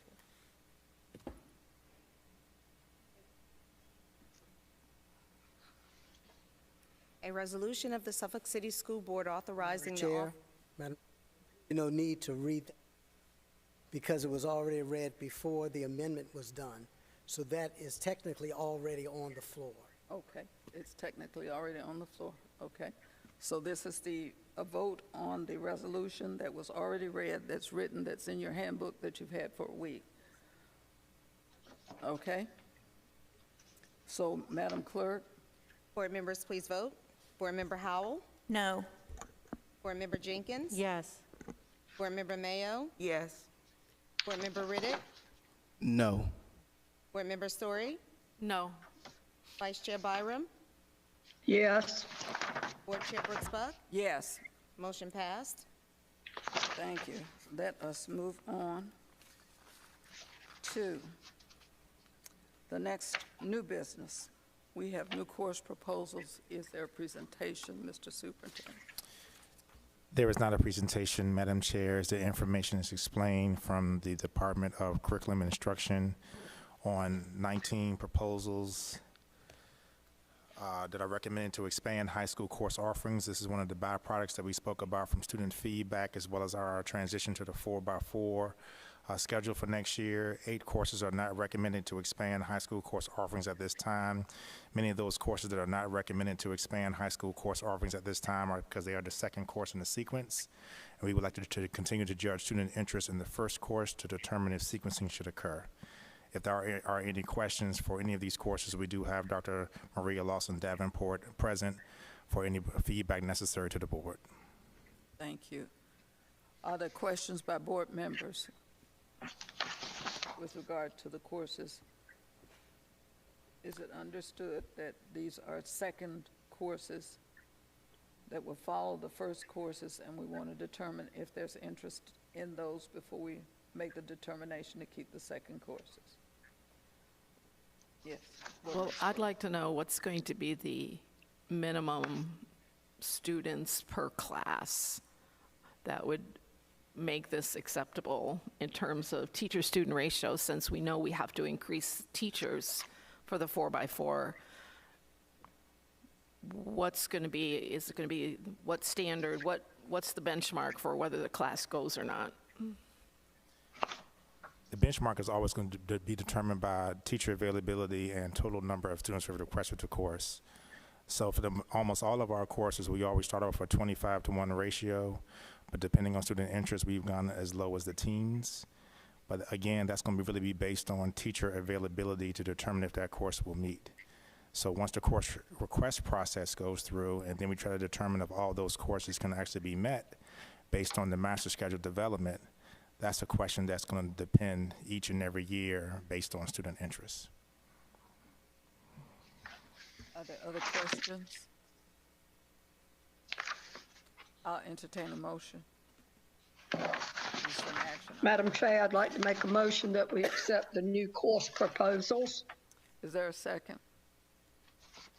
I second the motion. Okay. Are there questions? Madam Clerk? Board members, please vote. Board Member Howell? Yes. Board Member Jenkins? Yes. Board Member Mayo? Yes. Board Member Riddick? Yes. Board Member Story? Yes. Vice Chair Byram? Yes. Board Chair Brooks Buck? Yes. Motion passed. Thank you. The second item under new business is the state-required bonus to be paid on December 1st, 2022.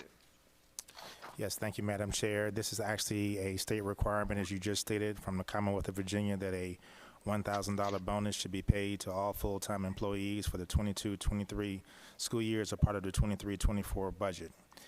The way that our finance department, led by Ms. Wendy Fordsman, has set this up is that we are looking for $1,000 in net money to our staff, full-time staff, also long-term substitutes that have been here September 15th to November 15th, permanent part-time staff, priority substitutes, and part-time safety monitors and nurse assistants will receive $500. Algebra readiness tutors, ELL tutors, and part-time adult ed teachers will receive $250. You can see the breakdown of how this $3.476 million was generated in order to make this bonus occur. We also will be running a separate payroll for this to ensure that our staff does not get docked any taxes if it was merged into their normal check. So the separate payroll for this will occur on November 23rd, which is our last day right before fall break. We think the timing of that would be wonderful as we start the holiday season. Thank you, Madam Chair. Thank you. I will entertain a motion. This is an action item. Madam Chair, I recommend that we accept the state-required bonus for our employees. Is there a second? Second. Thank you. It's been moved and seconded that we support the state-required bonus to be paid by December 1st, 2022 for all of our employees. It's been moved and seconded. Are there questions or concerns? Madam Chair, at the risk of being redundant, I want to ensure that this does include our support staff. I just want to make sure that our bus drivers, everyone will be getting something. This is a state-required bonus to be paid. So yes, it includes everyone. Right. Thank you. Thank you. Madam Clerk? Board members, please vote. Board Member Howell? Yes. Board Member Jenkins? Yes. Board Member Mayo? Yes. Board Member Riddick? Yes. Board Member Story? Yes. Vice Chair Byram? Yes, Board Chair Brooks Buck? Yes. Motion passed. Thank you. The next thing is our strategic plan. We covered our strategic plan during our work session with everyone present. We've worked on this since summer of 2021. So our questions at that time were covered. We thank you, Dr. Branch, for your work on this again. We would entertain a motion at this time to formally approve and vote on our strategic plan. May I? Madam Chair, I make a motion that we approve the strategic plan for 2023 through 2028. Is there a second? I second the motion. Thank you. It's been moved and seconded that we approve the strategic plan. We had questions during our work session from persons on the dais. Yes, Board Member Story. Yes, I would like to recommend that I would just like to say that the explanation given, my concern was that there is nothing measurable, and the presentation said that you don't need numbers to be measurable. But of course, as a scientist, I would have to disagree with that. Increase might mean a 0.01% increase. It might mean a 0.1% increase. It might be a 10% increase. It might mean that something increased 0.002% increase. I'm not sure how you measure something without numbers, but just might be my science brain in operation. So I think we don't have anything measurable here. I don't know of any teacher that has been allowed to get away with making SMART goals without something measurable. So I think that, unfortunately, our school board goals are no better than they were the last time without anything measurable. But perhaps the new board will revisit this and make something that can be measured. That's my comment. Thank you. And I have a comment. When we have a 5-year plan, we don't set one number for 5 years unless we plan on continually changing the number. When we do have, it's my turn to speak. When we do have a 5-year plan, we use words, mathematical words like increase, and we do look at the smaller goals and we look at the more specific measures as we move down from the indicators. So believe me, there will be measures that you can use, and we do use, and we have used. At any rate, if those are the only comments, Madam Clerk, would you please call the roll? Board members, please vote. Board Member Howell? Yes. Board Member Jenkins? Yes. Board Member Mayo? Yes. Board Member Riddick? Yes. Board Member Story? No. Vice Chair Byram? Yes, Board Chair Brooks Buck? Yes. Motion passed. Thank you. We have several items that are informational items. From number 4, I believe, until we get to, they are for first readings, until we get, well, all of them are first reading, but I did want to make a comment about item 20. We have to have this item, and I'm going to let Mr. Waller Madam Chair, speak to actually, that one. Is there another the one? policies that are on tonight, they are first reading and adoptions. Oh, the first reading and adoptions if we want to. Right, the only Okay. one that's just first reading is number 20. Okay, so we can do first reading and adoptions for those.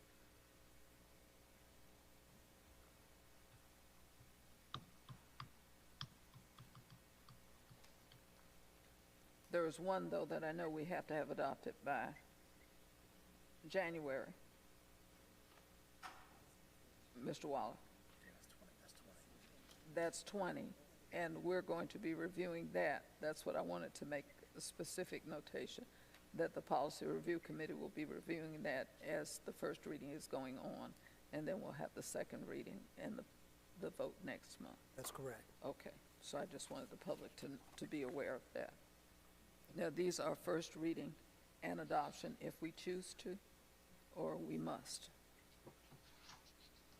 Number 4. Madam Chair.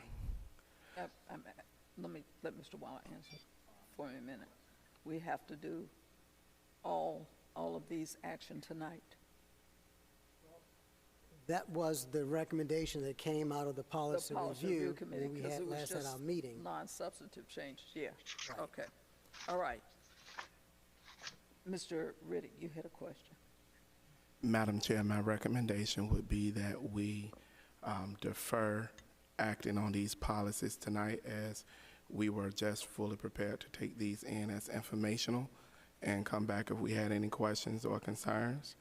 I see that there is a policy regarding public safety and parent and student rights, interviews by school resource officers, and that's item number 19.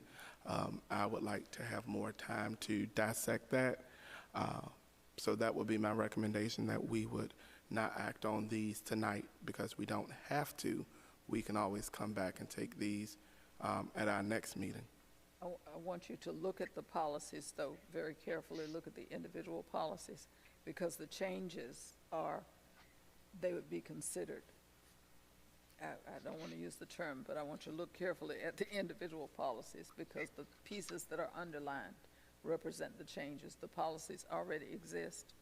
For instance, if you look at policy, if you look at policy 22/23-1, the only thing that changes is status as a veteran to military status.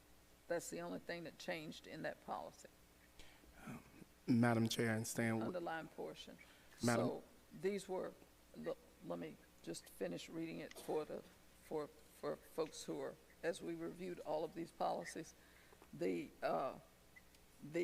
things that changed, say for instance, in the next policy would be the word complainant to person allegedly harassed, and from perpetrator to harasser. So make sure as you review these, you're not looking at changing the wording of the entire policy. You're only looking at the thing that was stricken and the word that was underlined. So I wanted to make sure everybody knew that, not just you, Mr. Riddick, you might have known that, but somebody else might not know that we're just talking about changing. And for instance, 22/23-6, the change is from January 1 to February 1. And from division, we eliminated the word division. So that's what these are. Some of them would be considered non-substantive changes. So that's what I wanted you to know. Okay, wanted everybody to know. So if you.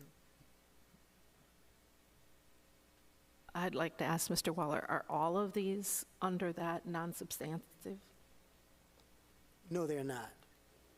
Some of them are, in fact, substantive changes. So, Madam Chair, that's one of the reasons why I would like to move that we just, take it as informational right now and bring it back for the ones that we have to take actions on, because a policy that was just passed would require us not to have to take action on some of these policies, or ordinances, rather. Well, the Policy Review Committee, what Mr. Waller was alluding to, I believe in the first place, was the Policy Review Committee reviewed all of these policies, and that's why we brought them back to you for first reading with the recommendation that, since the changes were minor, I don't want to use any kind of term, but since the changes were minor, that you might have the opportunity to look at them and see that most of them were minor. We could take them individually or just wait, and there's no rush. If there's no rush, there's no time limit. I have no problem with the recommendation, Mr. Riddick, of holding them until next month. Madam Chair, I have a question just for clarification. And this is actually to you, Mr. Riddick. Are you saying to hold all 15 Or are you saying for the ones that only have those minor changes could move forward? Because the board does have the option to look at them, as Dr. Brooks-Buck said, individually, that it could be pulled up for discussion, or as a group. So I just wanted to get that for clarification on the table.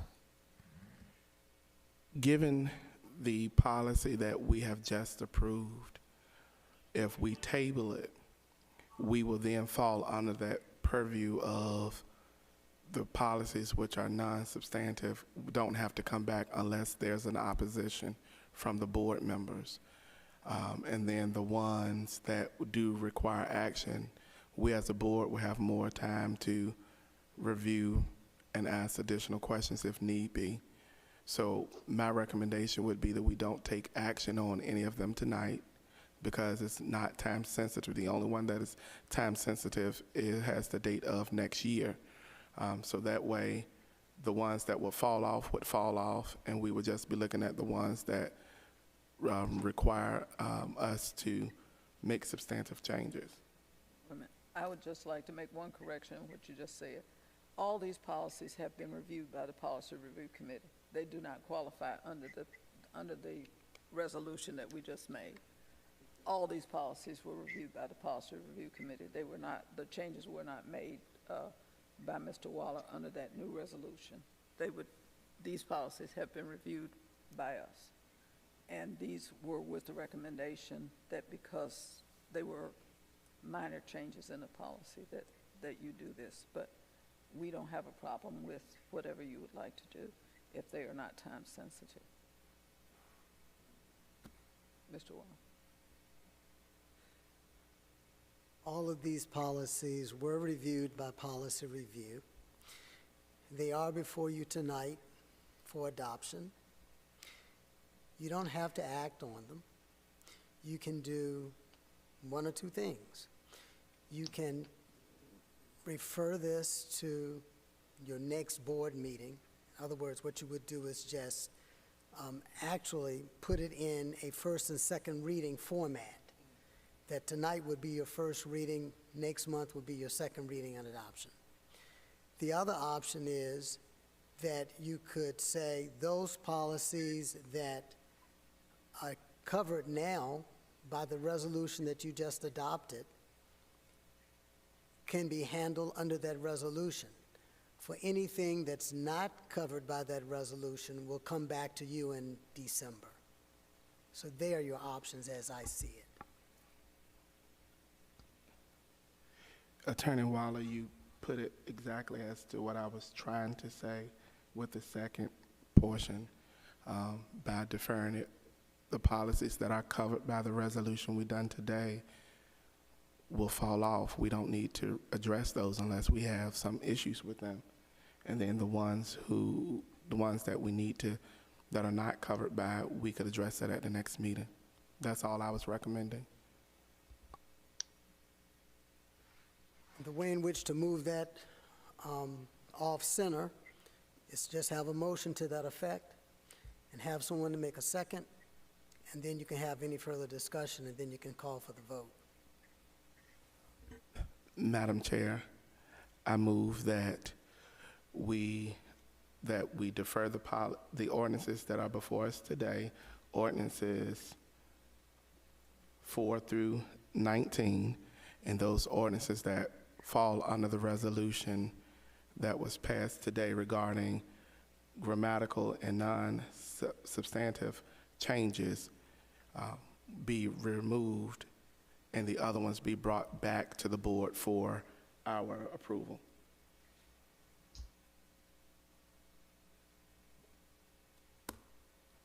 Is there a second? I second that. Other questions? I'm sorry, could you repeat that? Repeat your motion?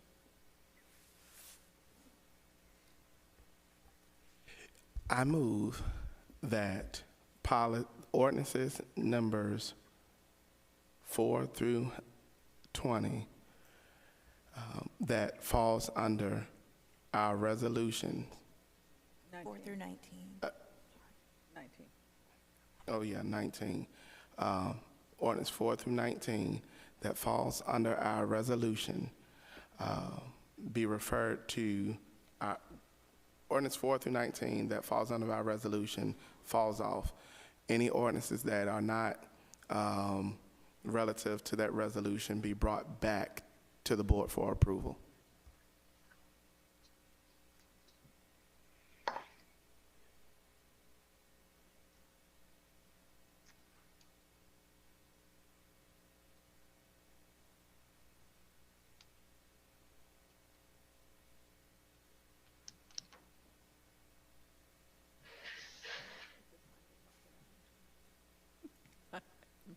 So in speaking to why I think Mr. Riddick has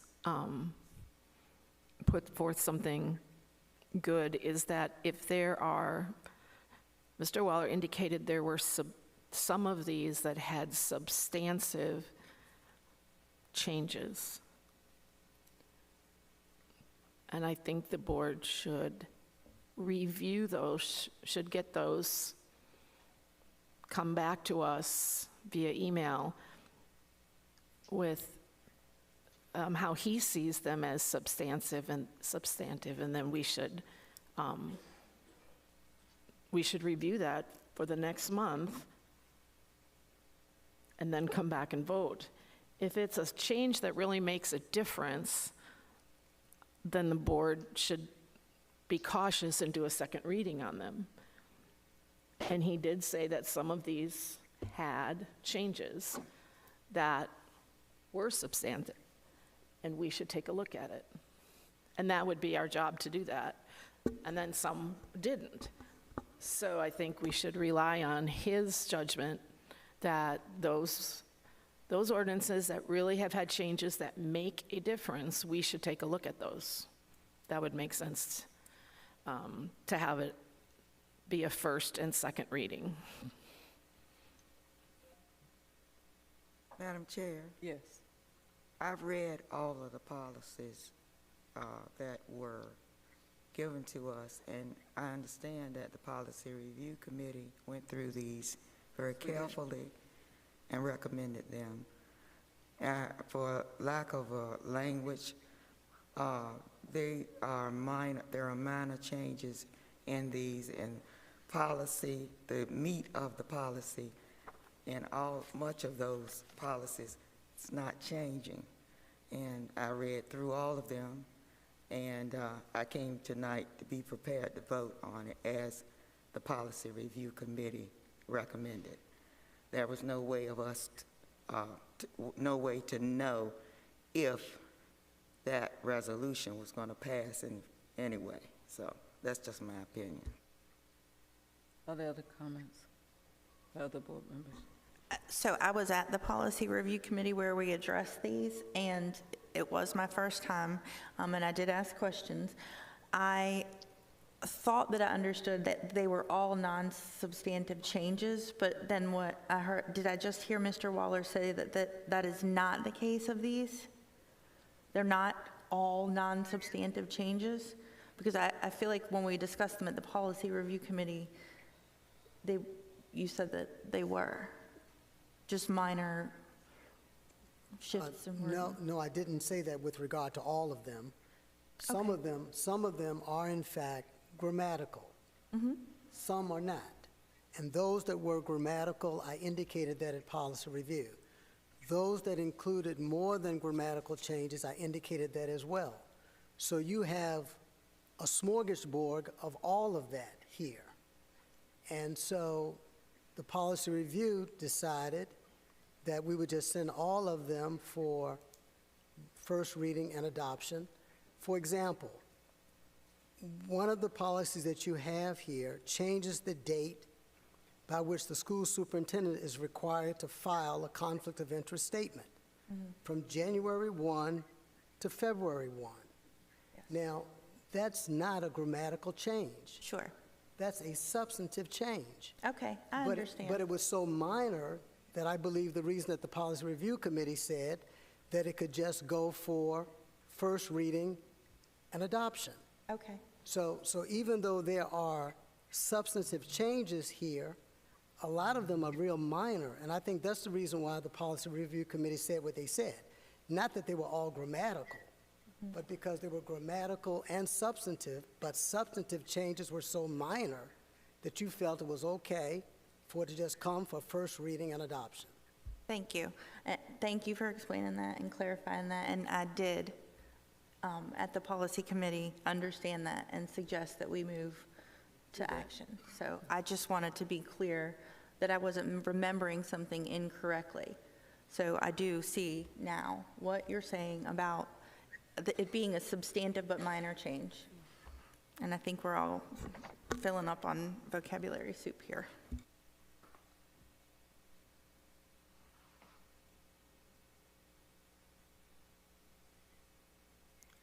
All right.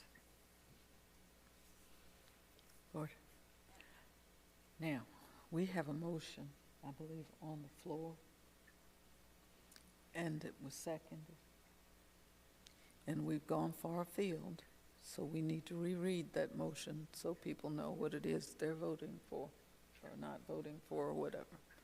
Would you read the motion that is on the floor, Madam Clerk? Please turn your mic on. That we defer ordinances 4 through 19 that fall under the resolution just passed under those substantive changes be referred to the next meeting and all others brought back at the next meeting. That's what I have. You've heard the question.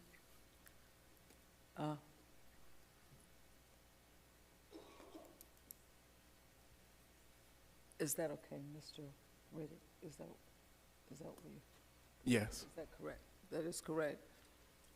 So we are prepared to vote on whether you want to refer this to under the new policy and let Mr. Waller change it. Board members, please vote. Board Member Howell? No. Board Member Jenkins? No. Board Member Mayo? No. Board Member Riddick? Yes. Board Member Story? Yes. Vice Chair Byram? No. Board Chair Brooks Buck? No.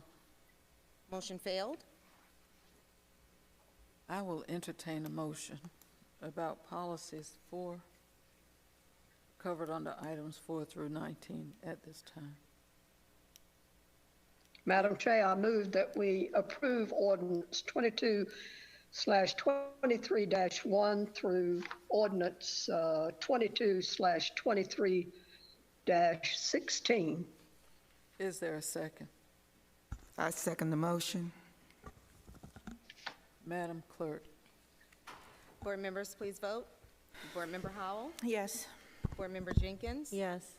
Board Member Mayo? Yes. Board Member Riddick? Yeah. I'm sorry. Yes. Board Member Story? Yes. Vice Chair Byram?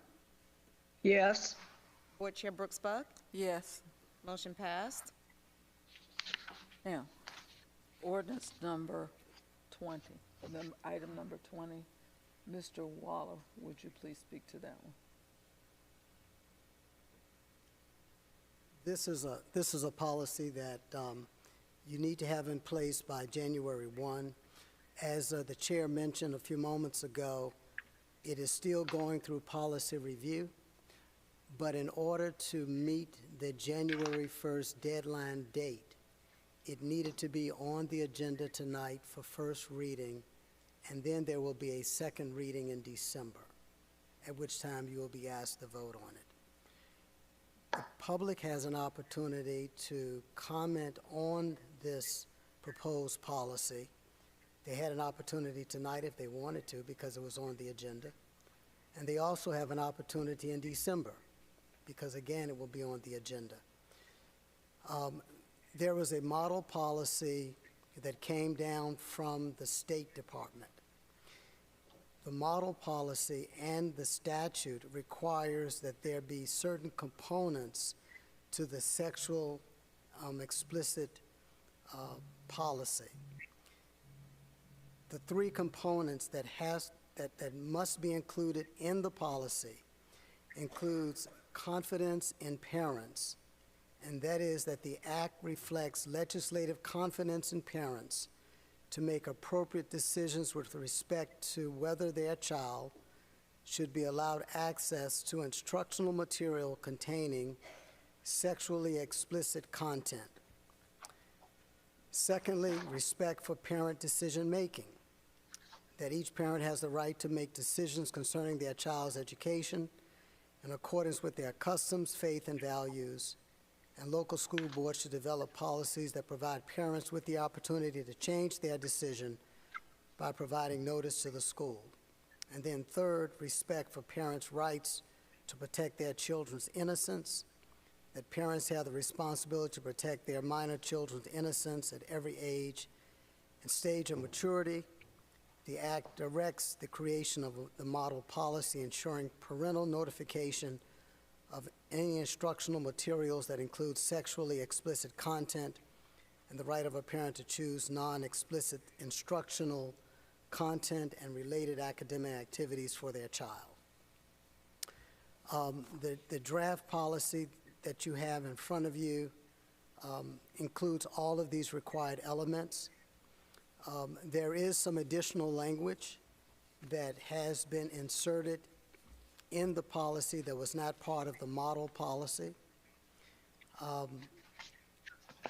The other thing that I do suggest that you may want to look at is you can actually pull up the model policy on the VDOE website. You may want to look at that, compare that to what you have in front of you.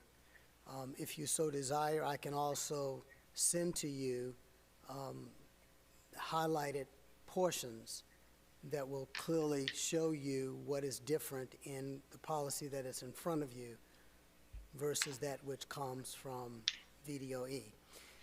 The last thing that I would like to say about this is whenever policies are under consideration and before they even make it to policy review, it's actually circulated through the administration, and the administrative team has a chance to look at policy, make recommendations, and make suggestions. What you have in front of you is something that the administration has reviewed, and the administration has given its approval. And once the administration approves it, then it makes its way to policy review. So that's the process, that's how it works. And so sometimes it takes a while for it to get through the administrative review stages before it makes it formally to policy review. So that's what you have in front of you, and like I said earlier, it's on for first reading tonight, and it will be second reading in December.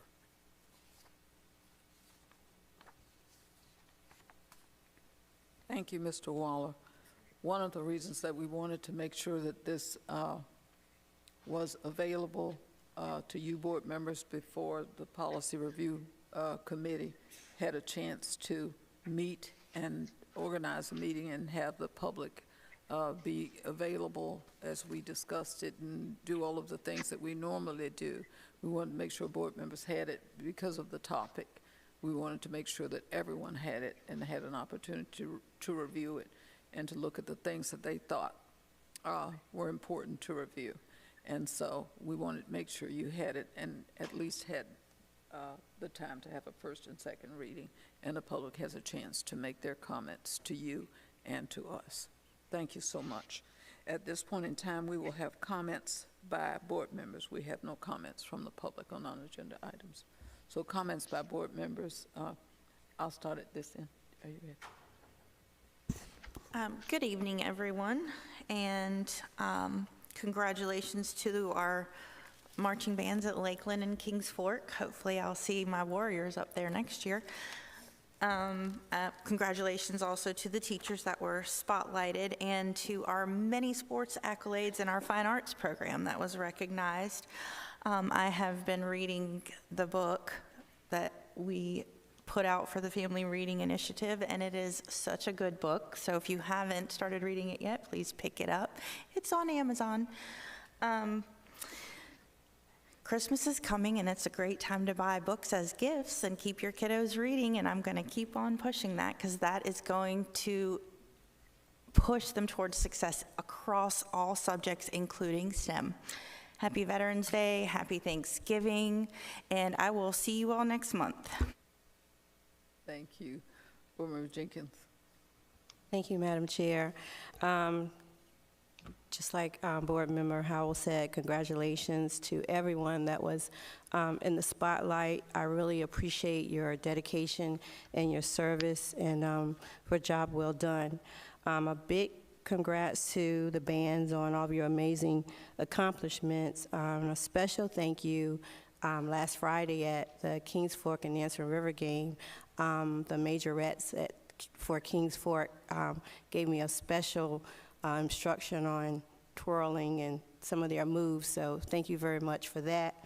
And a big thank you for the turkey gobble gobble dinner we had tonight. It was amazing. The chefs that cooked tonight, I heard somebody said someone put the foot in the greens. So yeah, it was really good. So thank you so much. I just don't want you all to think that we don't appreciate everybody and everything that they do. It was a pleasure being at Elephant's Fork yesterday, meeting the kids and the staff. And last night, as me and my husband was driving and we stopped somewhere, one of the kindergarten saw us and said, "Hey, you was at our school today. You're the one drive the red truck." And so, you know, the people are watching us in the community. So we need to be on our P's and Q's when we go out. I want to say thank you for all the constituents, for the Cypress Borough for giving me 4,493 votes to bring me back 4 more years. I appreciate your willingness to give me that opportunity, and I do not take it lightly. And as always, I am available. I listen. When you give me something or give me an issue or even something great, I go to Dr. Gordon and we get things done, right, Dr. Gordon? And I appreciate you. Congratulations to Mr. Riddick for returning 4 more years, and a big welcome to our 2 newest board members. I look forward to collaborating with you and continuing making SPS the best school district around here.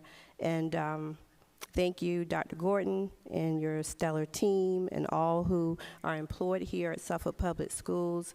We are the best because you are the sauce that makes us the best. Thank you very much. Ms. Mayo. Thank you, Madam Chair. Again, as my colleagues have said, congratulations to all who were recognized this evening during the Good News Report. And I am pleased to see the continued dedication and hard work shown by our teachers and staff members. Our students continue to excel in their endeavors as well. And once again, the mighty Marching Bulldogs of Kings Fork High School are in the news for excellence in band performance in several competitions. And also kudos to the Lakeland High School Marching Quiet Storm Band. I had an opportunity to attend the football game at Lakeland last Friday. The AstroTurf is beautiful. The field is absolutely wonderful, and everyone's enjoying the beauty of it and the safety also, because it's a safer playing environment for our football team. So thank you so much for making Lakeland the first school to get those fine facilities. Enjoyed the legislative day at Elephant's Fork yesterday. Congratulations to Principal Dana Bilby and her fine staff. The students were certainly engaged and excited to see us, and they demonstrated their academic excellence, and we saw the each class in action. It was a privilege to be there. And I do have history at Elephants Fork. For 10 years, I was employed, of my 31 years with Suffolk Public Schools, I was employed at Elephants Fork, 6 as a music teacher and 4 as assistant principal before moving on to Southwestern as principal. So I was so happy to be there to see that in action. Thank you, Dr. Lawson at Davenport, for the informative report on our specialty programs. And Dr. Branch, you are commended for your guidance and direction in helping us to develop the strategic plan for 23 through 28. Thanks for your patience with us and for going above and beyond to assist us with this task. It's been a journey with that. As always, thank you so much to Dr. Gordon and your staff, the school administrators, teachers, and all support staff and members of the SBS family for your commitment to the education of our students. And I am very proud of our programs and activities that are offered to our students. When educators put it all together to improve their schools for enhanced learning and success, they enjoy the greatest joy that our profession can offer, bringing together their entire expertise to bear on providing a first-rate education to all children. Thank you, Madam Chair, for the opportunity to bring comments, and enjoy your day tomorrow, and happy Thanksgiving to all the school community, our SPS family. Thanks so much. Thank you. Mr. Riddick?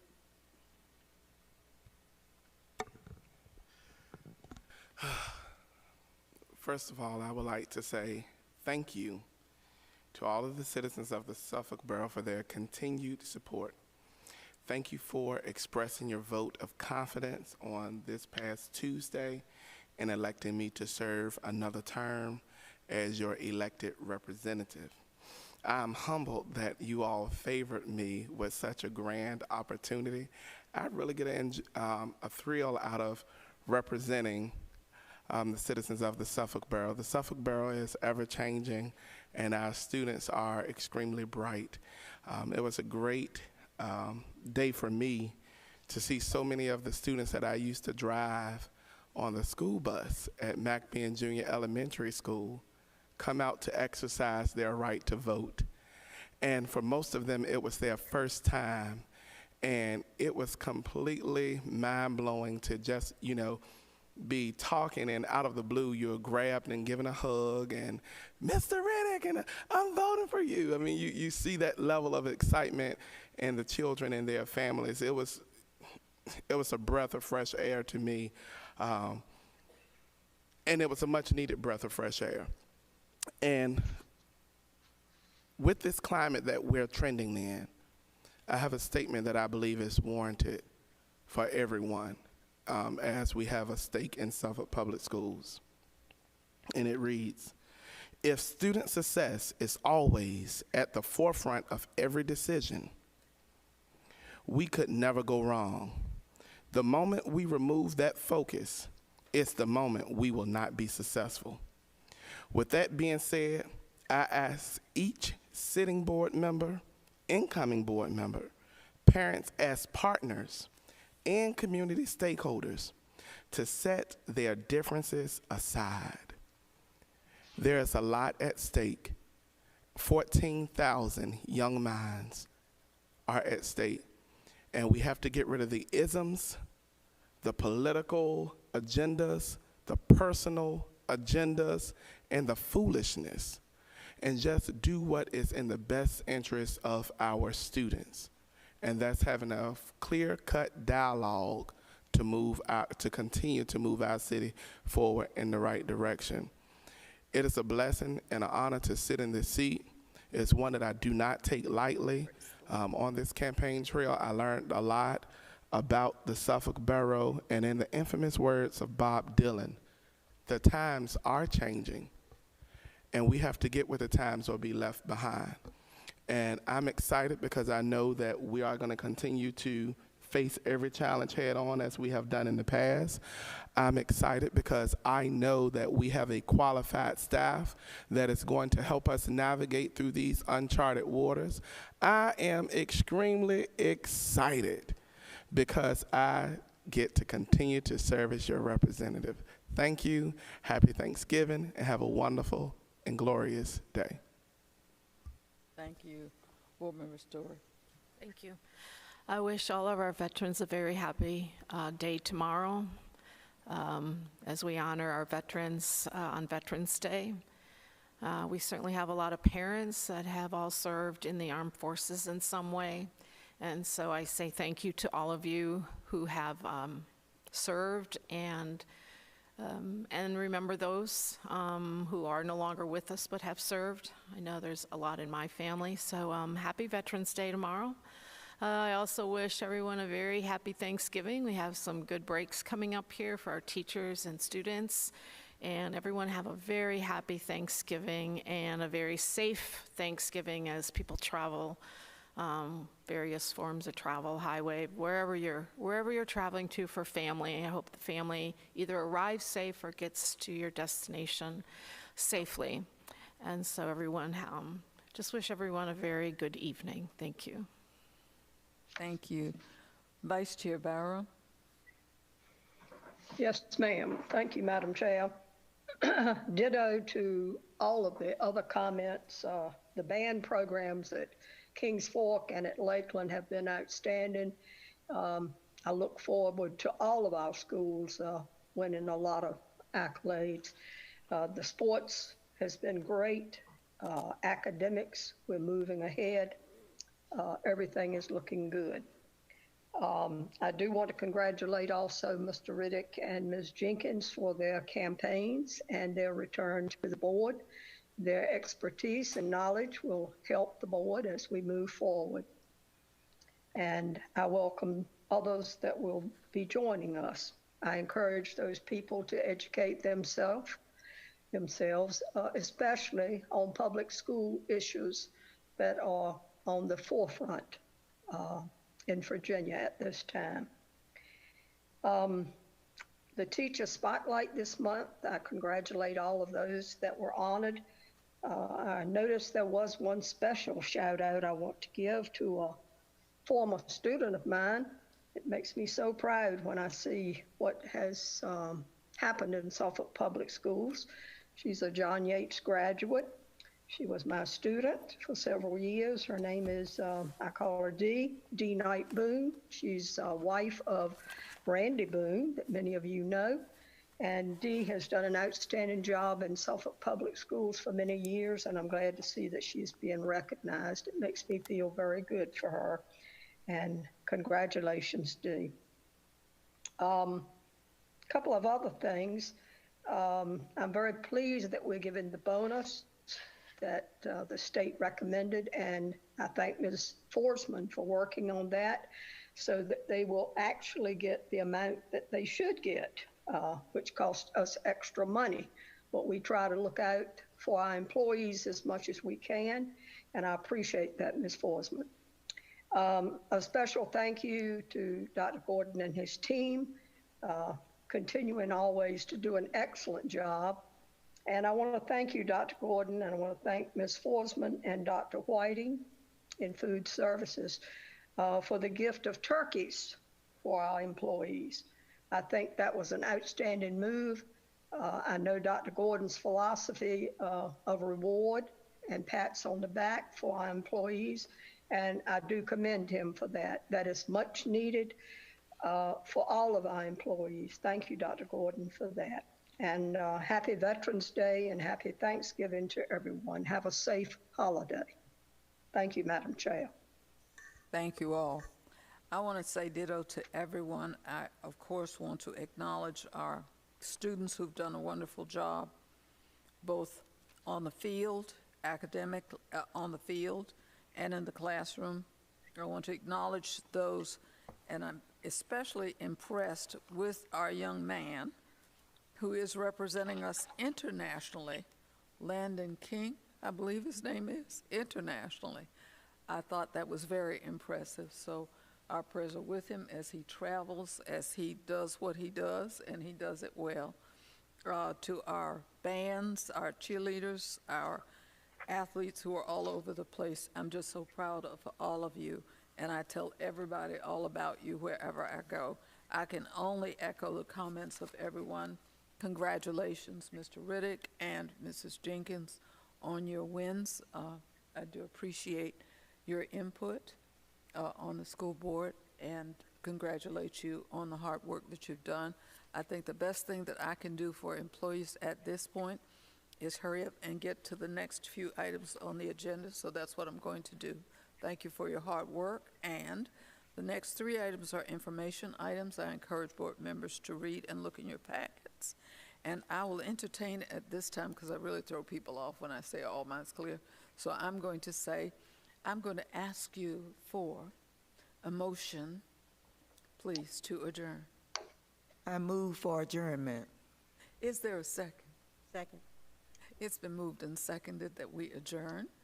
Madam Clerk, I don't think there are any questions. Board members, please vote. Board Member Howell? Yes. Board Member Jenkins? Yes. Board Member Mayo? Yes. Board Member Riddick? Yes. Board Member Story? Vice Chair Byram? Yes. Board Chair Brooks Buck? Yes. Motion passed. Happy Veterans Day, everyone.